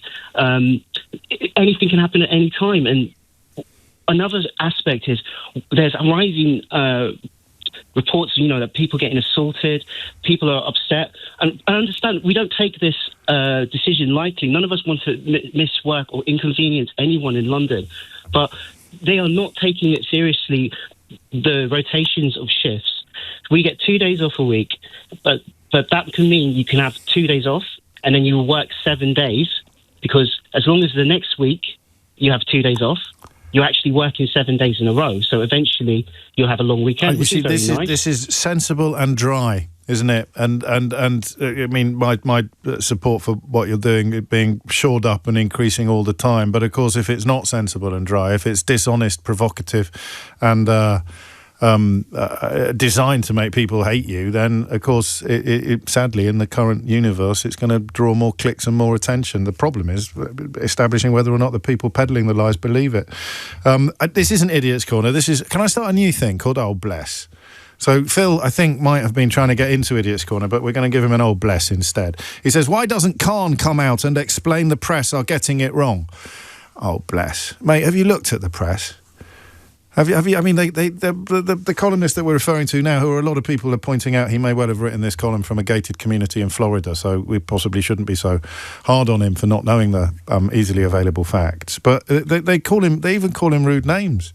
The idea that Sadiq Khan would be able to set the record straight because the British media would offer him a fair hearing and allow the facts to actually break through the propaganda that they depend upon for their livelihoods. That's a big old bless, Phil. It really is. 11:57 is the time. Natasha Clark is here because there is... let me make sure I get this right. The Labour deputy... There's a big... I missed this story. Was it big last week? Apparently Angela Rayner resigned. Apparently she did. Did you miss all of this, James? It came after your time. It flew by me. And a deputy leadership battle is therefore underway. That's right. And in the last few minutes, we've got a fourth person who's entered that deputy Labour leadership race, and that is Lucy Powell. She was, until Friday... Leader of the House. The Leader of the House of Commons. Well done. But she got demoted. She got sacked, actually, on Friday. So it is a really interesting debate going on now in the Labour Party about whether that is the suitable person. She's just released a statement talking about how she is a proud Mancunian and she believes that that's a real key part of her talents and experience. She says that she will make sure our Labour government, led by our Prime Minister, is successful in delivering the mandate of change. She says she wants to see bold policies rooted in progressive Labour values, and she says, I'll fight every day to deliver this change. So interesting for her. She's the fourth person, like I say, to throw their hat into the ring. We've had a string of people in the last few days rule themselves out. Last night, the left-wing candidate Belle Ribeiro-Addy was first out of the blocks. She's a Clapham MP. She's previously voted against the government on benefits cuts and the decision to ban Palestine action. She says that many members and voters were unhappy about the situation in Gaza. And this morning we've had Emily Thornberry out of the blocks, obviously previously a huge part of the Labour shadow team. Only one not to get a job in the cabinet. Only one not to get a job. Shadow minister not to. Do we know why? Well, I'm not sure, to be honest with you. Obviously, one of the few people that was, like I say, not given that job. But one of the few people I think in this leadership race who may be wanting to go into it as a little bit of a revenge candidate, right? So she's got, a little bit of an axe to grind against the Labour leadership. Who's the best one so far from Starmer's point of view? So today we've had Bridget Phillipson, right. and I think she will be number 10's preferred candidate. And will that have been an entirely independent decision by Bridget Phillipson, currently the Secretary of State for Education? I imagine that somebody in number 10 may have given her the nod. Have you thought about running? For sure. And there's, it may not be a coincidence. It may be a coincidence. It may not be a coincidence that she is today, instead of Starmer, instead of Angela Rayner, addressing the TUC conference today in Brighton. That is usually a job that Keir Starmer or Angela Rayner would have done. So she is getting top billing there. It's interesting because the people I've been talking to in the last few days say it has to be a woman and it has to be someone not from London in order to balance out Keir Starmer. And Phillipson has used those two things today, saying, I'm a proud working class woman from the North East. I will bring determination to every battle ahead of us. Does she have an accent, a strong accent? Yeah, I think so. She does. I'm not being glib. I think that might be significant, actually, in the sort of slightly two-dimensional nature of modern politics. And to that end, a slightly odd question. Why would anyone want to be deputy leader of the Labour Party? Beyond ambition and kind of a bit of a shortcut to a knighthood or a damehood?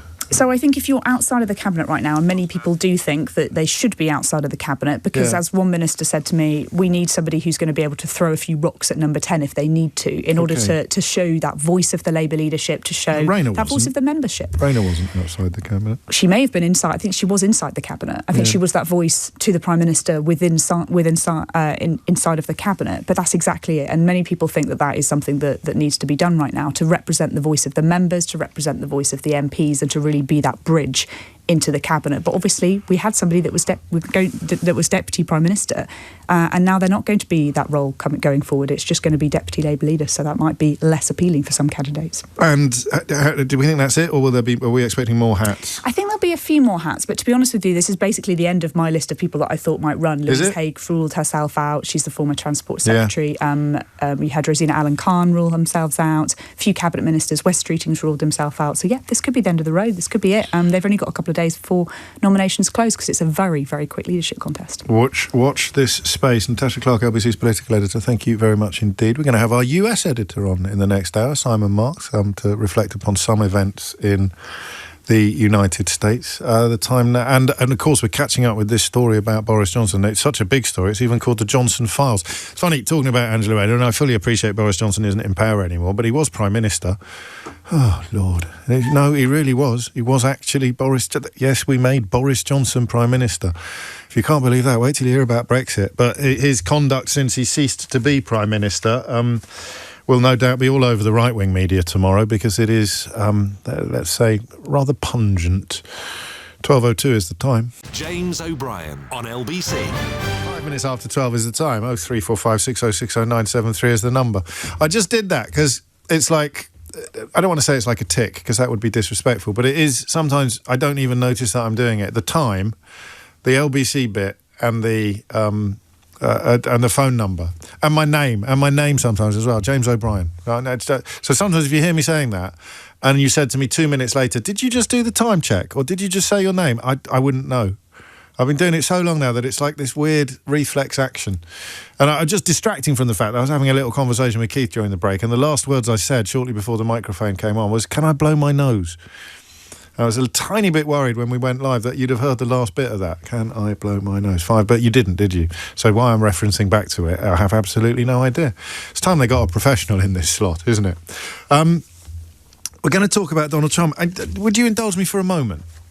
You don't have a great deal of choice. You don't have to listen, but you can't stop me from doing what I'm about to do. I'm not going to blow my nose live on the radio, even by our standards. That would be weird. Really? Do you think I should? Okay, all right. I didn't realise my amateurism was contagious. Can we crack on with the radio show now?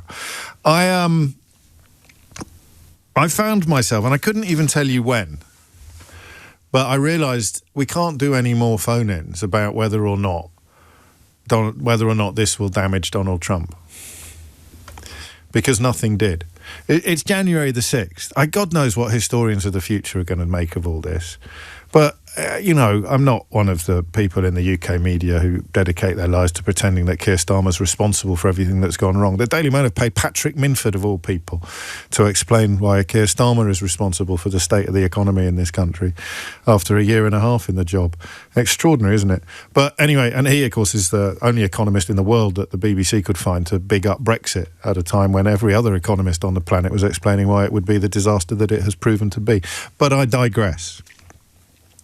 I realised some time ago, probably January the 6th, when you just sort of watched that unfold and you saw people writing up, for example, on social media about, well, this is it. I may have had warm words to say about him in the past, but this is absolutely unconscionable. You think about the free speech stuff. They used social media to foment an attempted illegal coup, an attempted illegal seizing of power.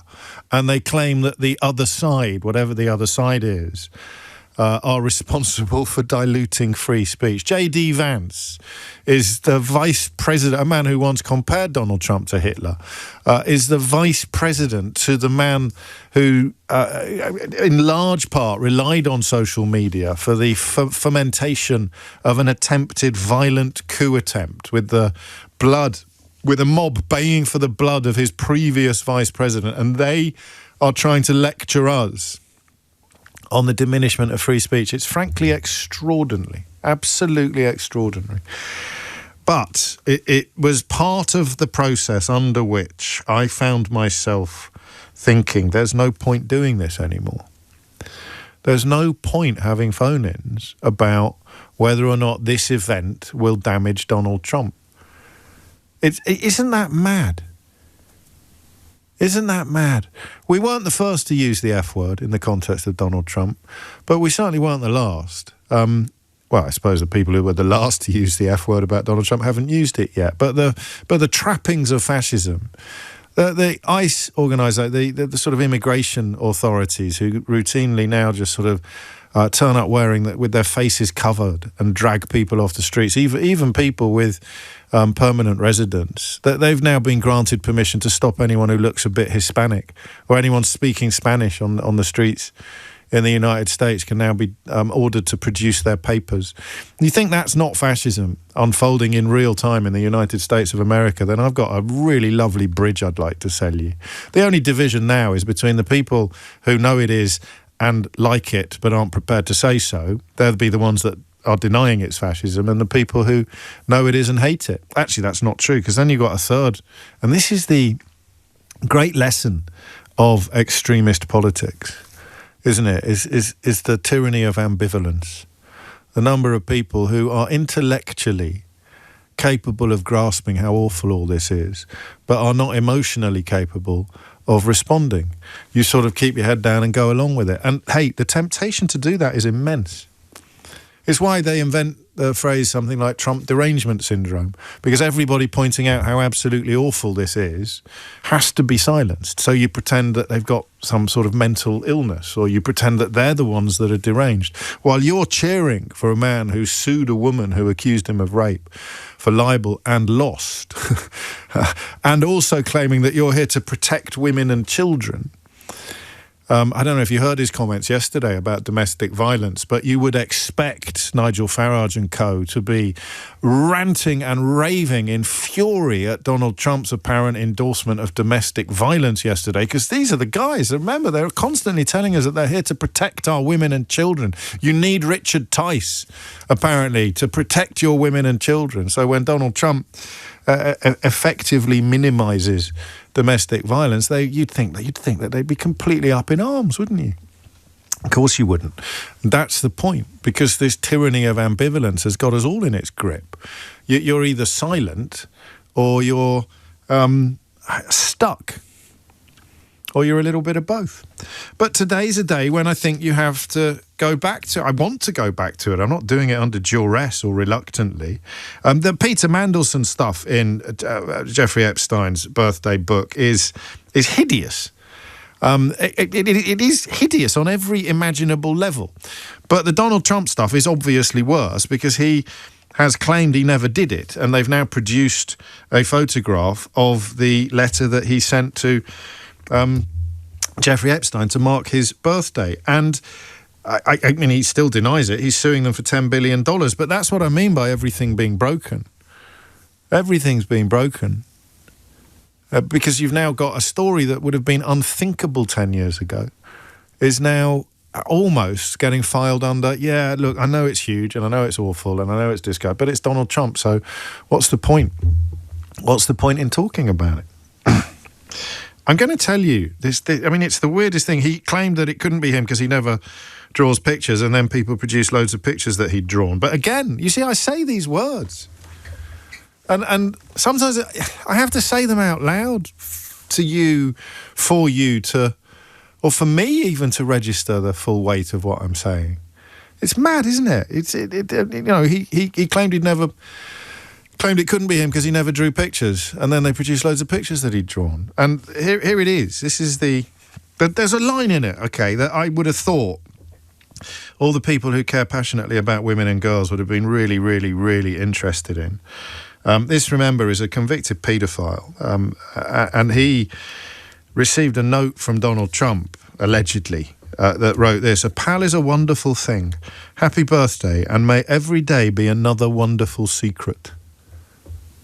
Now, I could do a phone in asking you what you think that might mean, but my lawyers would have an absolute fit here at LBC Towers. Because there aren't many answers to that question that you can think of. You're sending a letter to a convicted paedophile saying, "A pal is a wonderful thing. Happy birthday, and may every day be another wonderful secret." There's something mesmeric about thick people who think they're clever, or unimaginative people who think they're creative. So this is what he sent, framed by the silhouette of a woman's body. A voiceover: "There must be more to life than having everything. Donald: Yes, there is, but I won't tell you what it is. Jeffrey: Nor will I, since I also know what it is. Donald: We have certain things in common, Jeffrey. Jeffrey: Yes, we do, come to think of it. Donald: Enigmas never age. Have you noticed that? Jeffrey: As a matter of fact, it was clear to me the last time I saw you. Donald: A pal is a wonderful thing. Happy birthday, and may every day be another wonderful secret." And then Donald Trump's distinctive signature, accompanied in some newspapers today by photographs of Donald Trump with his current wife and Jeffrey Epstein with Ghislaine Maxwell socialising together as a foursome. So pretty grim footage of Trump whispering something to Epstein in a room full of young women, and Epstein reacting hysterically. This note is said to have been part of a 2003 birthday album. Now, this is where I don't check out, but this is where I don't know what to do. Nobody knows what to do anymore in these kind of contexts, because this story is extraordinary, right? And an awful lot of Donald Trump's base or core support, up to and including people he's put in really senior jobs, claimed that it was really serious and that it was something he would address when he got into power. In fact, his own Attorney General, Pam Bondi, said that she had the client list. But fast forward a couple of months and the same department is saying it found no evidence of a list of clients connected to the paedophile. It's the Oversight Committee in Congress that last night said it's got a copy of the book, which has come from Epstein's estate, and it contains letters from powerful individuals, including, as we've heard this morning, Peter Mandelson, whose contribution is hideous on every imaginable level. I think Bill Clinton's in there as well. But Trump's is the only one that contains the silhouette of an apparently naked woman and a claim that every day could be another wonderful secret, which is a very odd thing to write to a convicted paedophile, even if he wasn't a convicted paedophile at that point in proceedings. So here's the question. Will it matter? To which I think you're going to answer no. That breaks my heart, man. It doesn't break my heart, but good Lord, it makes me fear for the state of democracy. Will it matter? Will even this matter? Never mind this. Never mind the bit that he said yesterday. And literally, in full view, it's not like a hot mic moment like the one when Zuckerberg at the weekend made up a number and then said, when he didn't think anyone was listening, I didn't know what number to make up for Mr. Donald, Mr. Trump, sir. I didn't know what number to make it. This is actually direct to camera. There's no crime. They said crime's down 87%. I said, no. It's more than 87%. Virtually nothing. And much lesser things that take place in the home they call crime. You know, they'll do anything they can to find something. If a man has a little fight with the wife, they say, this was a crime, see? So now I can't claim 100%.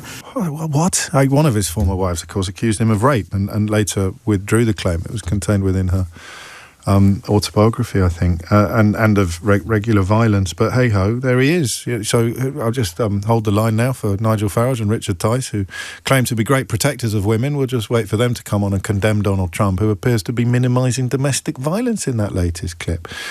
But it's not that. It's this. It's the Epstein stuff. You know more about the febrile atmosphere in America at the moment than I do, because you're either there or you spend a lot of time there. And you can tell me whether this will matter. Is this going to be bigger than all the other stuff? Because the Epstein story has been so intrinsically tied to the MAGA movement. 0345 6060 973. And if you do answer no, James, it's not going to make any difference at all, then I want you to tell me why. I still don't know why. It can't. Can it just be? Is it always just going to be the racism? Is it always just going to be the fact that they are literally rounding up people and deporting them, including people that have been living in the United States legally for 30 years and paying tax? I mean, why would you? Because I only pretend to care about children being sexually abused by men. What I really want is adults to be brutalised, to be diminished, to be dehumanised and to be deported. And whoever is doing that is giving me such a thrill, such a kick that I'll overlook everything else. It can't just be that, can it? It can't. Why are you forgiving this? Why is he going to go? What is it that he does that allows his supporters to turn a blind eye even to this? To talking about shared secrets, wonderful shared secrets with a convicted paedophile and people trafficker. It's mad, absolutely mad. But there it is, that's the question. Will this change anything? 0345 6060 973. And if not, why not? Hit the numbers now, you will get through. James O'Brien on LBC. He's suing the Wall Street Journal, which includes Rupert Murdoch as the owner, for at least $10 billion for claiming that he wrote this letter. The letter has now been published. His evidence for proving that he didn't write it has been debunked, but not completely, you know. He says he never draws pictures, and there's lots of pictures that he's drawn, and he says he never uses the word enigma, and there's lots of examples of him using the word enigma. And many of us in my line of work don't know what to do. Why does this sort of thing not matter more? 0345 6060 973. And what will happen? I mean, why is there not more? What's the word that you want? Is it resistance?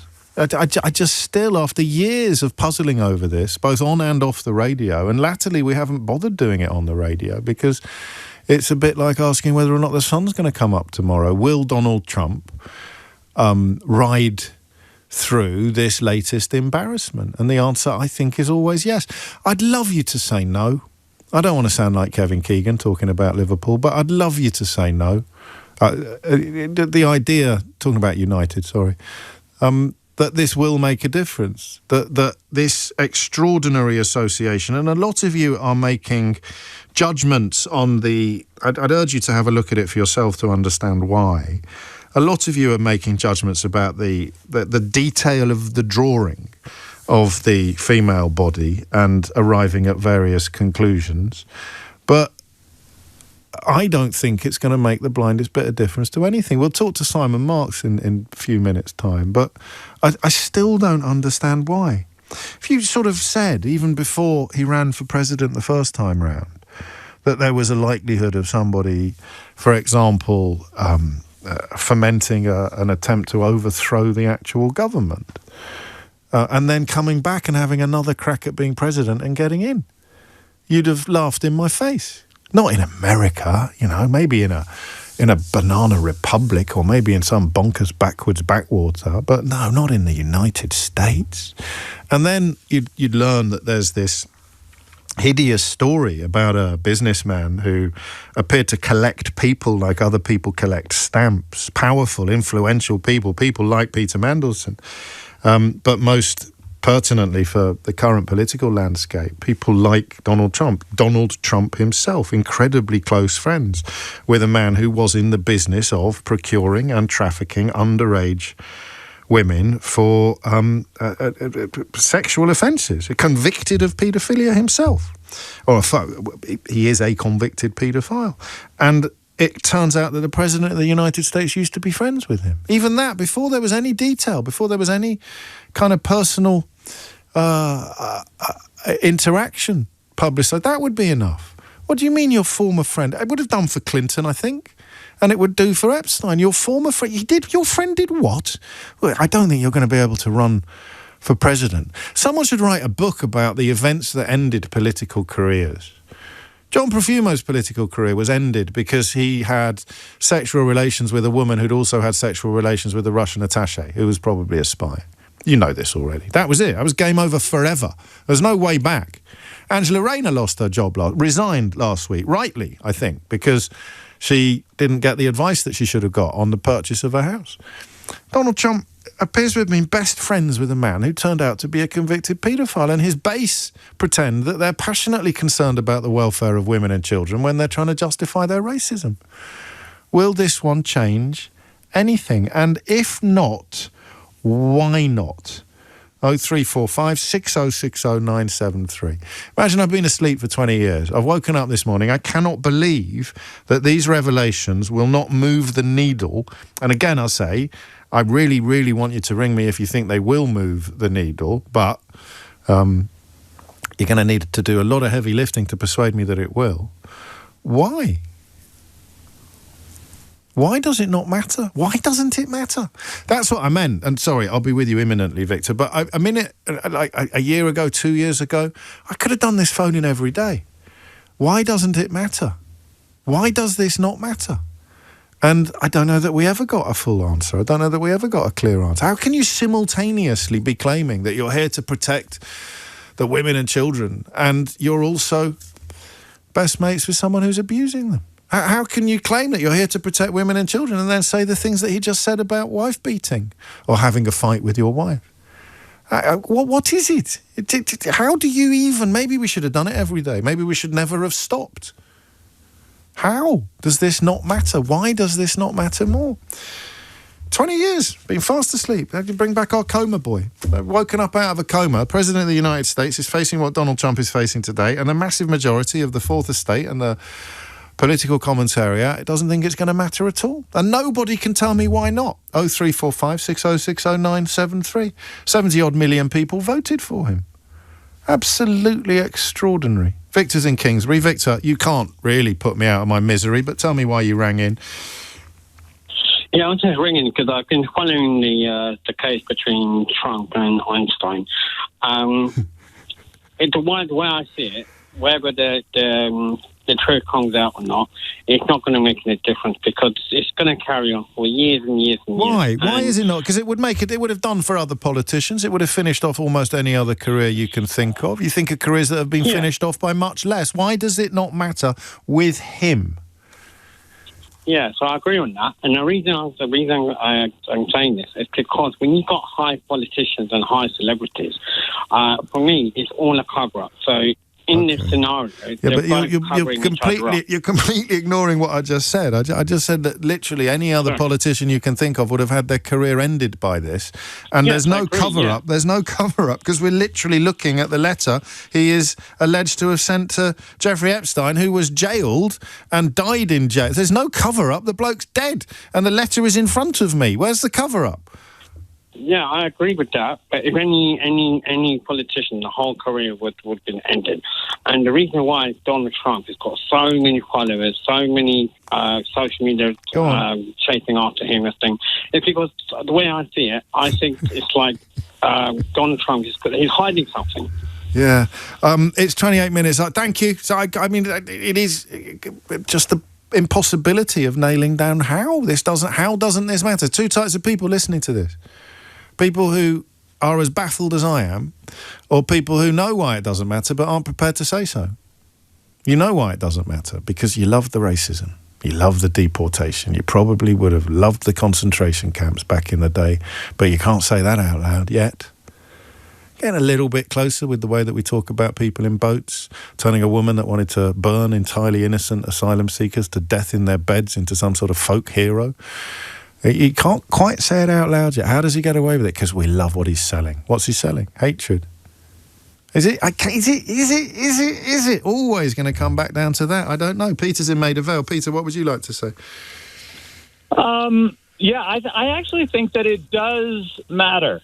But it matters, but it doesn't matter, Peter. It matters. Well, of course it matters, but it doesn't matter. Okay, well, your question was, does it matter? And why doesn't it matter? And my answer is that it does matter, but it's not going to change anything in the near term. Why not? I think that, well, because he's managed to tap into a very rich vein of frustration and as you say, hatred and everything. It's easy pickings right now.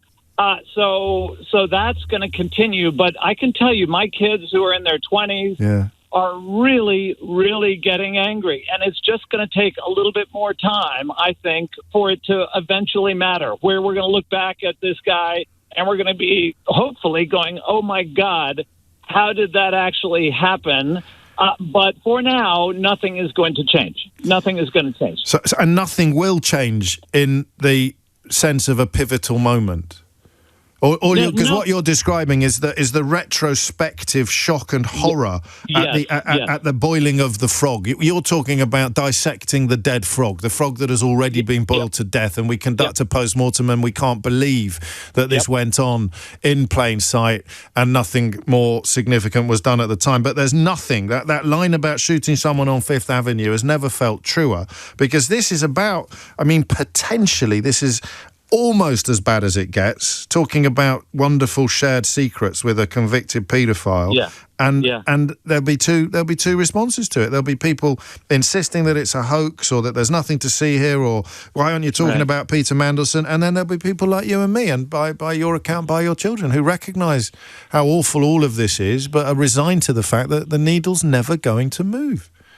Yeah, but I do think, James, that there is something to be said for the fact that that there are a whole bunch, like, you know, millions of voters in the U.S. who are incredibly angry and frustrated, and not all of their gripes are legitimate, but many are. And I think that the fact that sort of like, you know what, we're going to look the other way. He's a horrible person. We don't like it, but it feels like the only way to get any of this stuff addressed is if somebody crazy like him is actually going to do it, because it feels like nothing else will change short of somebody like that. So we'll sort of take the mess and the ugliness, and we'll try to, you know, ignore it, but at least some stuff that needs to change will change. So I think the fact that nothing is unignorable is just always going to be shocking, isn't it? That absolutely. I mean, I can think of one thing that might break the dam, as it were, and might render his situation untenable. But that's why he's working so hard to bring social media under his thumb, and to bring traditional media under his thumb, and to create the alternative fact syndrome, where even if something did emerge, he's got plausible deniability by claiming that it's fake or hoaxed or never happened. And I'm going to sue you, even though you might be telling the truth. I'm going to sue you for lying so that my base can sleep tight at night. The best defense is a good offense. I mean, that's, you know, he's been living by those words his entire career.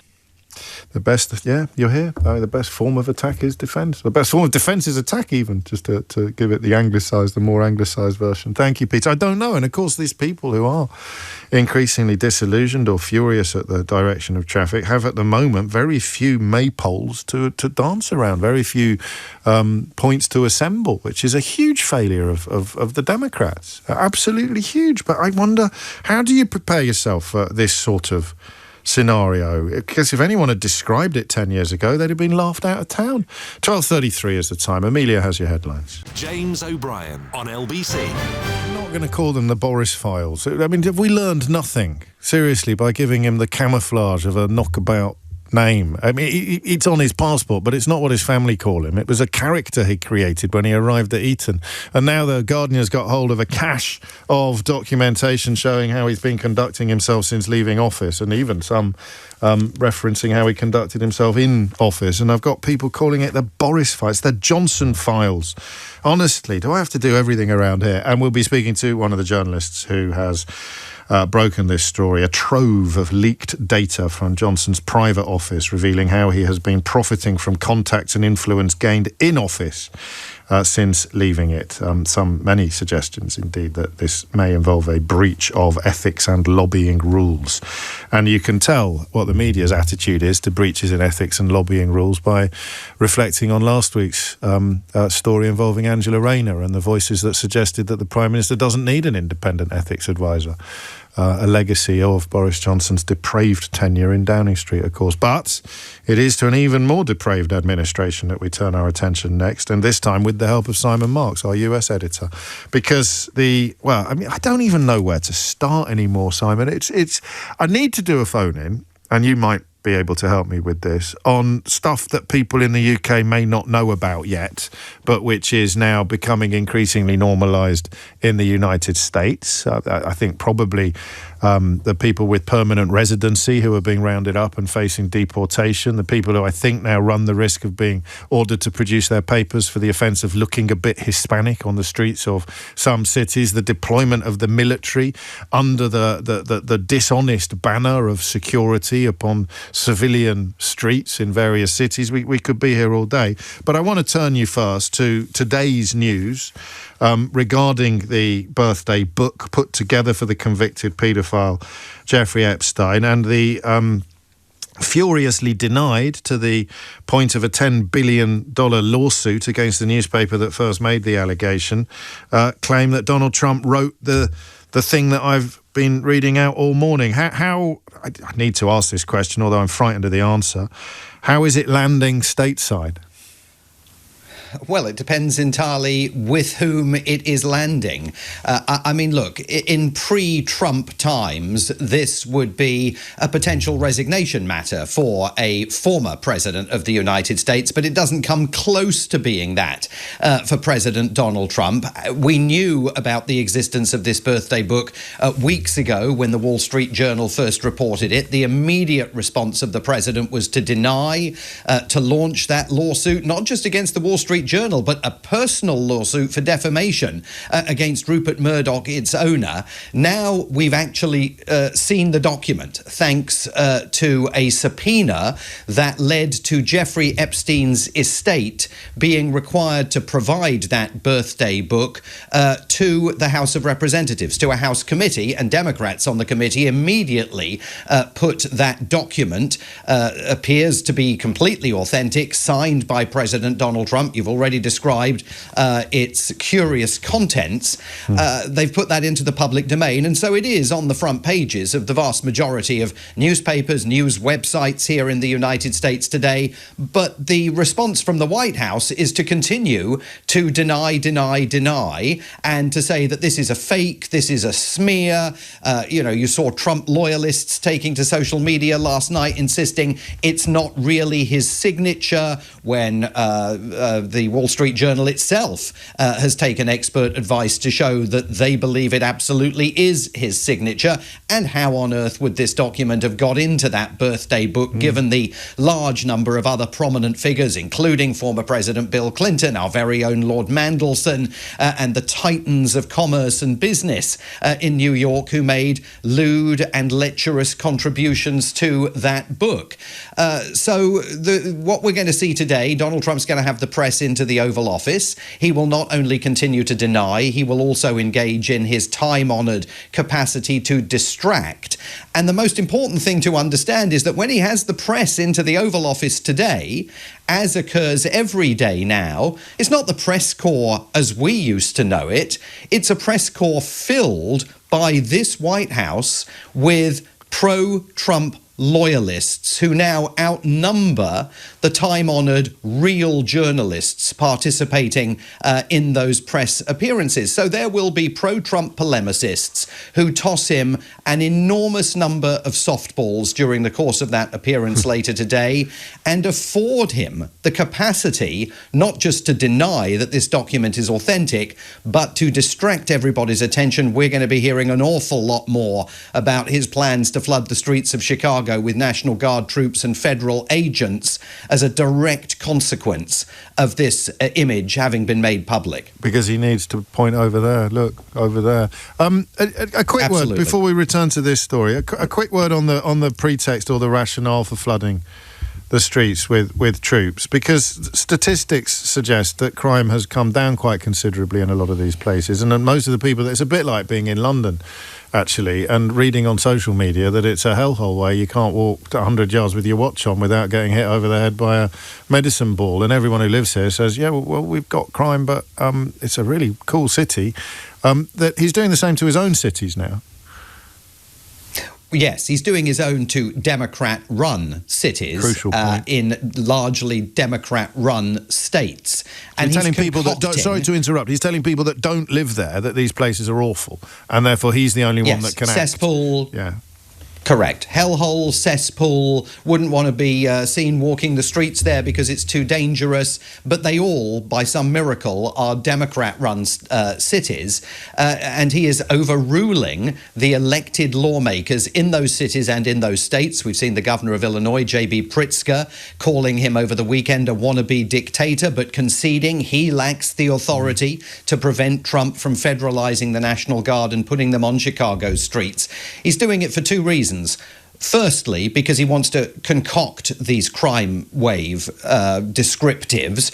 I mean, the crime is out of control in the United States, in large measure because of the easy availability of guns. So if you want to have a serious conversation about crime, you'd be looking not only at Democrat-run cities and states, but at Republican areas as well. And you'd be asking yourself, what's the root cause of many of those crimes? And part of that is the easy availability of guns. But like Washington, D.C., Chicago's crime statistics have been falling. So what he's doing is concocting statistics of his own out of thin air in order to justify using emergency powers to put to federalize the National Guard and deploy them on the streets. And his reason for doing that, James, is to test whether his authority has any limits. He loves governing through the use of emergency powers. The tariffs, they were put into practice, into force as a result of him claiming there was a trade and national security emergency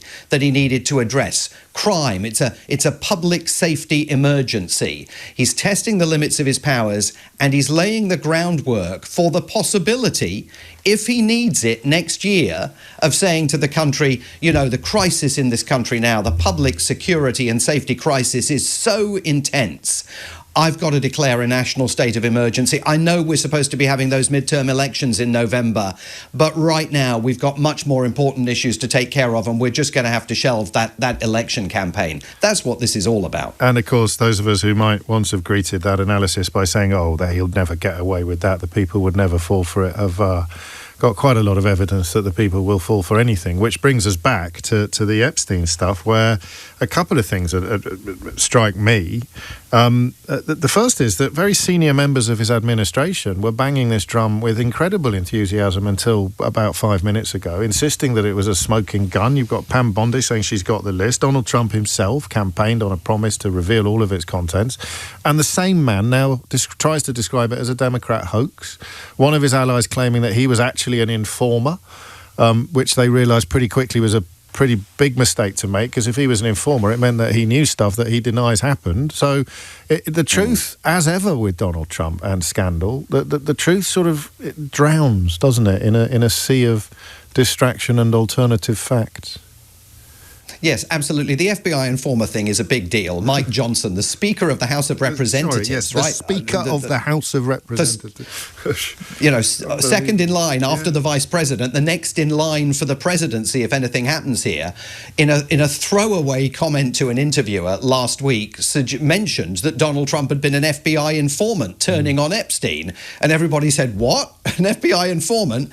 And Johnson is continuing to say, well, everybody knew that. Well, no, everybody didn't know that. And precisely what did Donald Trump tell the FBI about Jeffrey Epstein? This is another example of Donald Trump wanting to have it all ways. Yes. He didn't know the financier, but he knew enough about the financier, he says, to oust him from Mar-a-Lago, to cancel his membership of the club down in Florida, because Jeffrey Epstein, he says, stole some members of his staff who were female and possibly underage at the time.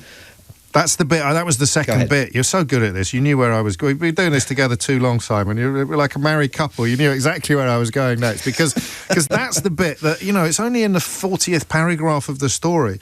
And the claim that they fell out is somehow to be used to Donald Trump's defense, but they essentially fell out over the, quotes, ownership, end quotes, of teenage girls, including Virginia Giuffre. Exactly that. And so, look, I mean, to get back to the issue of what this means for him within the Republican Party, he's clearly got a problem with some Republican lawmakers. Nancy Mace of South Carolina, Marjorie Taylor Greene of Georgia, Thomas Massey of Kentucky.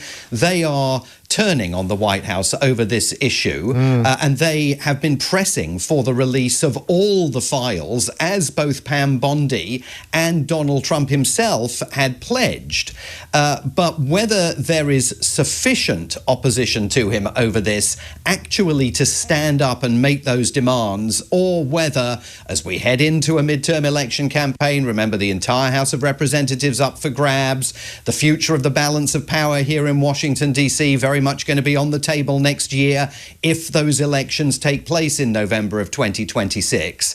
At a certain point, those Republicans are going to have to think about themselves, and they will be looking to see the extent to which, within Donald Trump's MAGA base, there is solidity of opinion on this issue. I mean, there are many conspiracy theorists in Donald Trump's MAGA base who have asked questions about Epstein for a long time and who have been ignored by the media in this country, certainly by dominant publications in this country, because, it's just a conspiracy theory. Well, now we discover that it not only was a conspiracy theory, but there was a tremendous failure of the American media to investigate this prior to the last presidential election. But is it doing anything to drive a wedge between Trump and his Make America Great Again supporters? That's going to end up being the absolutely key determinant in terms of where this story goes. And do you think it will? Briefly? Well, I think for some, they will continue to adhere to the view that there's a massive White House cover-up taking place here, unless the White House can find a way of proving that there is not. And certainly everything that we've seen, going back to February, when Pam Bondi said she had the files on her desk, she was reviewing them and getting ready to release them, and then 3 months later, the Department of Justice suddenly says there are no files, they don't exist. I mean, all of that reeks of a cover-up. So I think there is a potential. I think he's got a problem. But also he's got a limitless capacity to distract in a post-truth environment in which those pliant polemicists of his at the White House are all telling their viewers, their readers and their listeners today, there's nothing to see here. Pliant polemicist, what a lovely turn of phrase. And I don't know if I should ask you this question, but if you were a betting man, as things stand today, do you think the midterms will take place? I think it depends entirely on how much difficulty he thinks Republican candidates are. I don't think he knows yet. No, of course he doesn't. I think once we get into the campaign, if Republicans look like they're heading for defeat in the House and the Senate, and the Democrats are going to take over, all bets will be off. Because remember, if the House and the Senate switch, and the Democrats particularly end up in control of the House of Representatives, they will have the power to launch impeachment proceedings against him. And that would tie him up in knots for a very long time, as we've already seen twice during the first term of his presidency. So I don't think he knows yet. I think he'll make that decision when he looks at the numbers. No, of course it's a stupid question. Actually, we forgot about these people like him and like the one we're going to talk about next that exist in a 24-hour cycle. How do I get past this problem? And then I'll deal with the next one, which is why we'll be talking about Boris Johnson after this. James O'Brien on LBC. 53 is the time. Not quite as much time left as I would have liked to introduce you to Henry Dyer, the investigations reporter at The Guardian, if you haven't had the pleasure of making his acquaintance already. And his colleagues in the legal department would have been rather busy last night at Guardian Towers, because the front page splash, and indeed a double-page spread inside, focuses upon a trove of data leaked from Boris Johnson's private office. And what have you discovered, Henry? What's in it? Good afternoon, James. So we've reported a number of stories, and they cover both shining more light on Johnson's time as Prime Minister. So we reveal a secret meeting he had with Peter Thiel, the billionaire who founded the data firm Palantir, which was later given a role managing NHS data. We reveal, again, while he was in Number 10, him hosting a dinner for a Conservative peer, Lord Brownlow, who financed the refurbishment of his Downing Street flat. And that dinner, it appears, took place a day after the second national lockdown came into force. And so in breach, probably, or certainly possibly, of lockdown rules. Definitely raises questions about that as a possibility. And then a number of stories which now look at what Johnson has got up to since he left Downing Street a little more than 3 years ago. So there were reports last March in a number of papers about a trip that Johnson took to Caracas to meet with the Venezuelan president there, and he denied being paid for that meeting. He told a ethics watchdog he was not paid for that meeting. We've seen information that suggests he was paid more than 240,000. He was paid £240,000 after meeting with Maduro, contrary to what he said. And then we also have reported a story concerning lobbying he made, lobbying approaches he made, and indeed successfully with talking with a senior Saudi official he had met while in office, and he was asking the Saudi official if he would share a pitch with Mohammed bin Salman for a firm that Johnson co-chairs. So there's a lot there, some of it quite dry, some of it less so. Who sort of, I mean, you mentioned an ethics watchdog. We had a rather helpful reminder last week of the importance of the independent advisor to the Prime Minister on ethics, a role that Boris Johnson essentially dispensed with after two previous incumbents resigned in disgust at his conduct. Does anybody adjudicate on matters like this? So for the period of 2 years after Johnson left Downing Street, he was supposed to approach something called the Advisory Committee on Business Appointments, a fairly dry-sounding Whitehall watchdog, which was chaired at the time by Conservative peer Eric Pickles. And this committee gives advice to former ministers, from Prime Minister down to junior ministers, on taking up roles after they've left government and saying, you must not lobby the British government on behalf of this company, and you also are not allowed to use the contacts that you've developed while in government on behalf of that company. And so some of the stories we reported appear that he has used contacts he's developed while in government. So the meeting with the Venezuelan President Maduro in Caracas that he was later paid £240,000 for after, he was paid that from a hedge fund manager who also attended the meeting. Now, Johnson told this ethics watchdog when he put in an application to work with them, with the hedge fund, that he'd had no meetings with the hedge fund manager at all. But we found that he'd actually entertained him at Chequers just over a week before he left office. I mean, I think they could have bumped into each other and the money fell into his pocket, Henry. Johnson has publicly denied being paid for the meeting, and the information we have suggests that he was paid weeks after the meeting. So, as I think you realise, the question about adjudication is interesting to me, because I'm pretty sure that even when he took the job on the Daily Mail before he'd shaken the dust from the bottom of his loafers after having to leave Downing Street, he was in breach of what former Prime Ministers should and shouldn't be doing. So his view, were he ever somehow rendered unable to lie, his view would be that he no one could touch him anyway, so I'll do what I jolly well please. Thank you very much. Well, with the Daily Mail, Johnson approached, this was published when it became clear that he was working for the Daily Mail. It became clear that Johnson had approached the advisory committee, this ethics watchdog, only 30 minutes before the job was announced, which was not seen as sufficient time to consider whether or not what restrictions should be placed on that role. And he was then found to be in breach of the rules, as he had been previously when he signed for the Daily Telegraph after he resigned as Foreign Secretary some years before. Is there more to come? There's a large trove of data. Thank you. Very diplomatic answer. And while I have you, why did you call it the Boris Files? Why didn't you call it the Johnson Files? You're giving it that kind of buffoonish persona, another little run around the block instead of going in hard on the surname. But I'll leave you with that thought, Henry, if I may. Thank you very much, Henry Dyer, investigations reporter at The Guardian, reporting on what he calls the Boris Files and what I will continue to call the Johnson Files. That's it from me for today. We've contacted a spokesperson for Boris Johnson for comment and are yet to hear back. If we do get any, then I'll let you know tomorrow. And apologies to Chris and Layla and others who were waiting.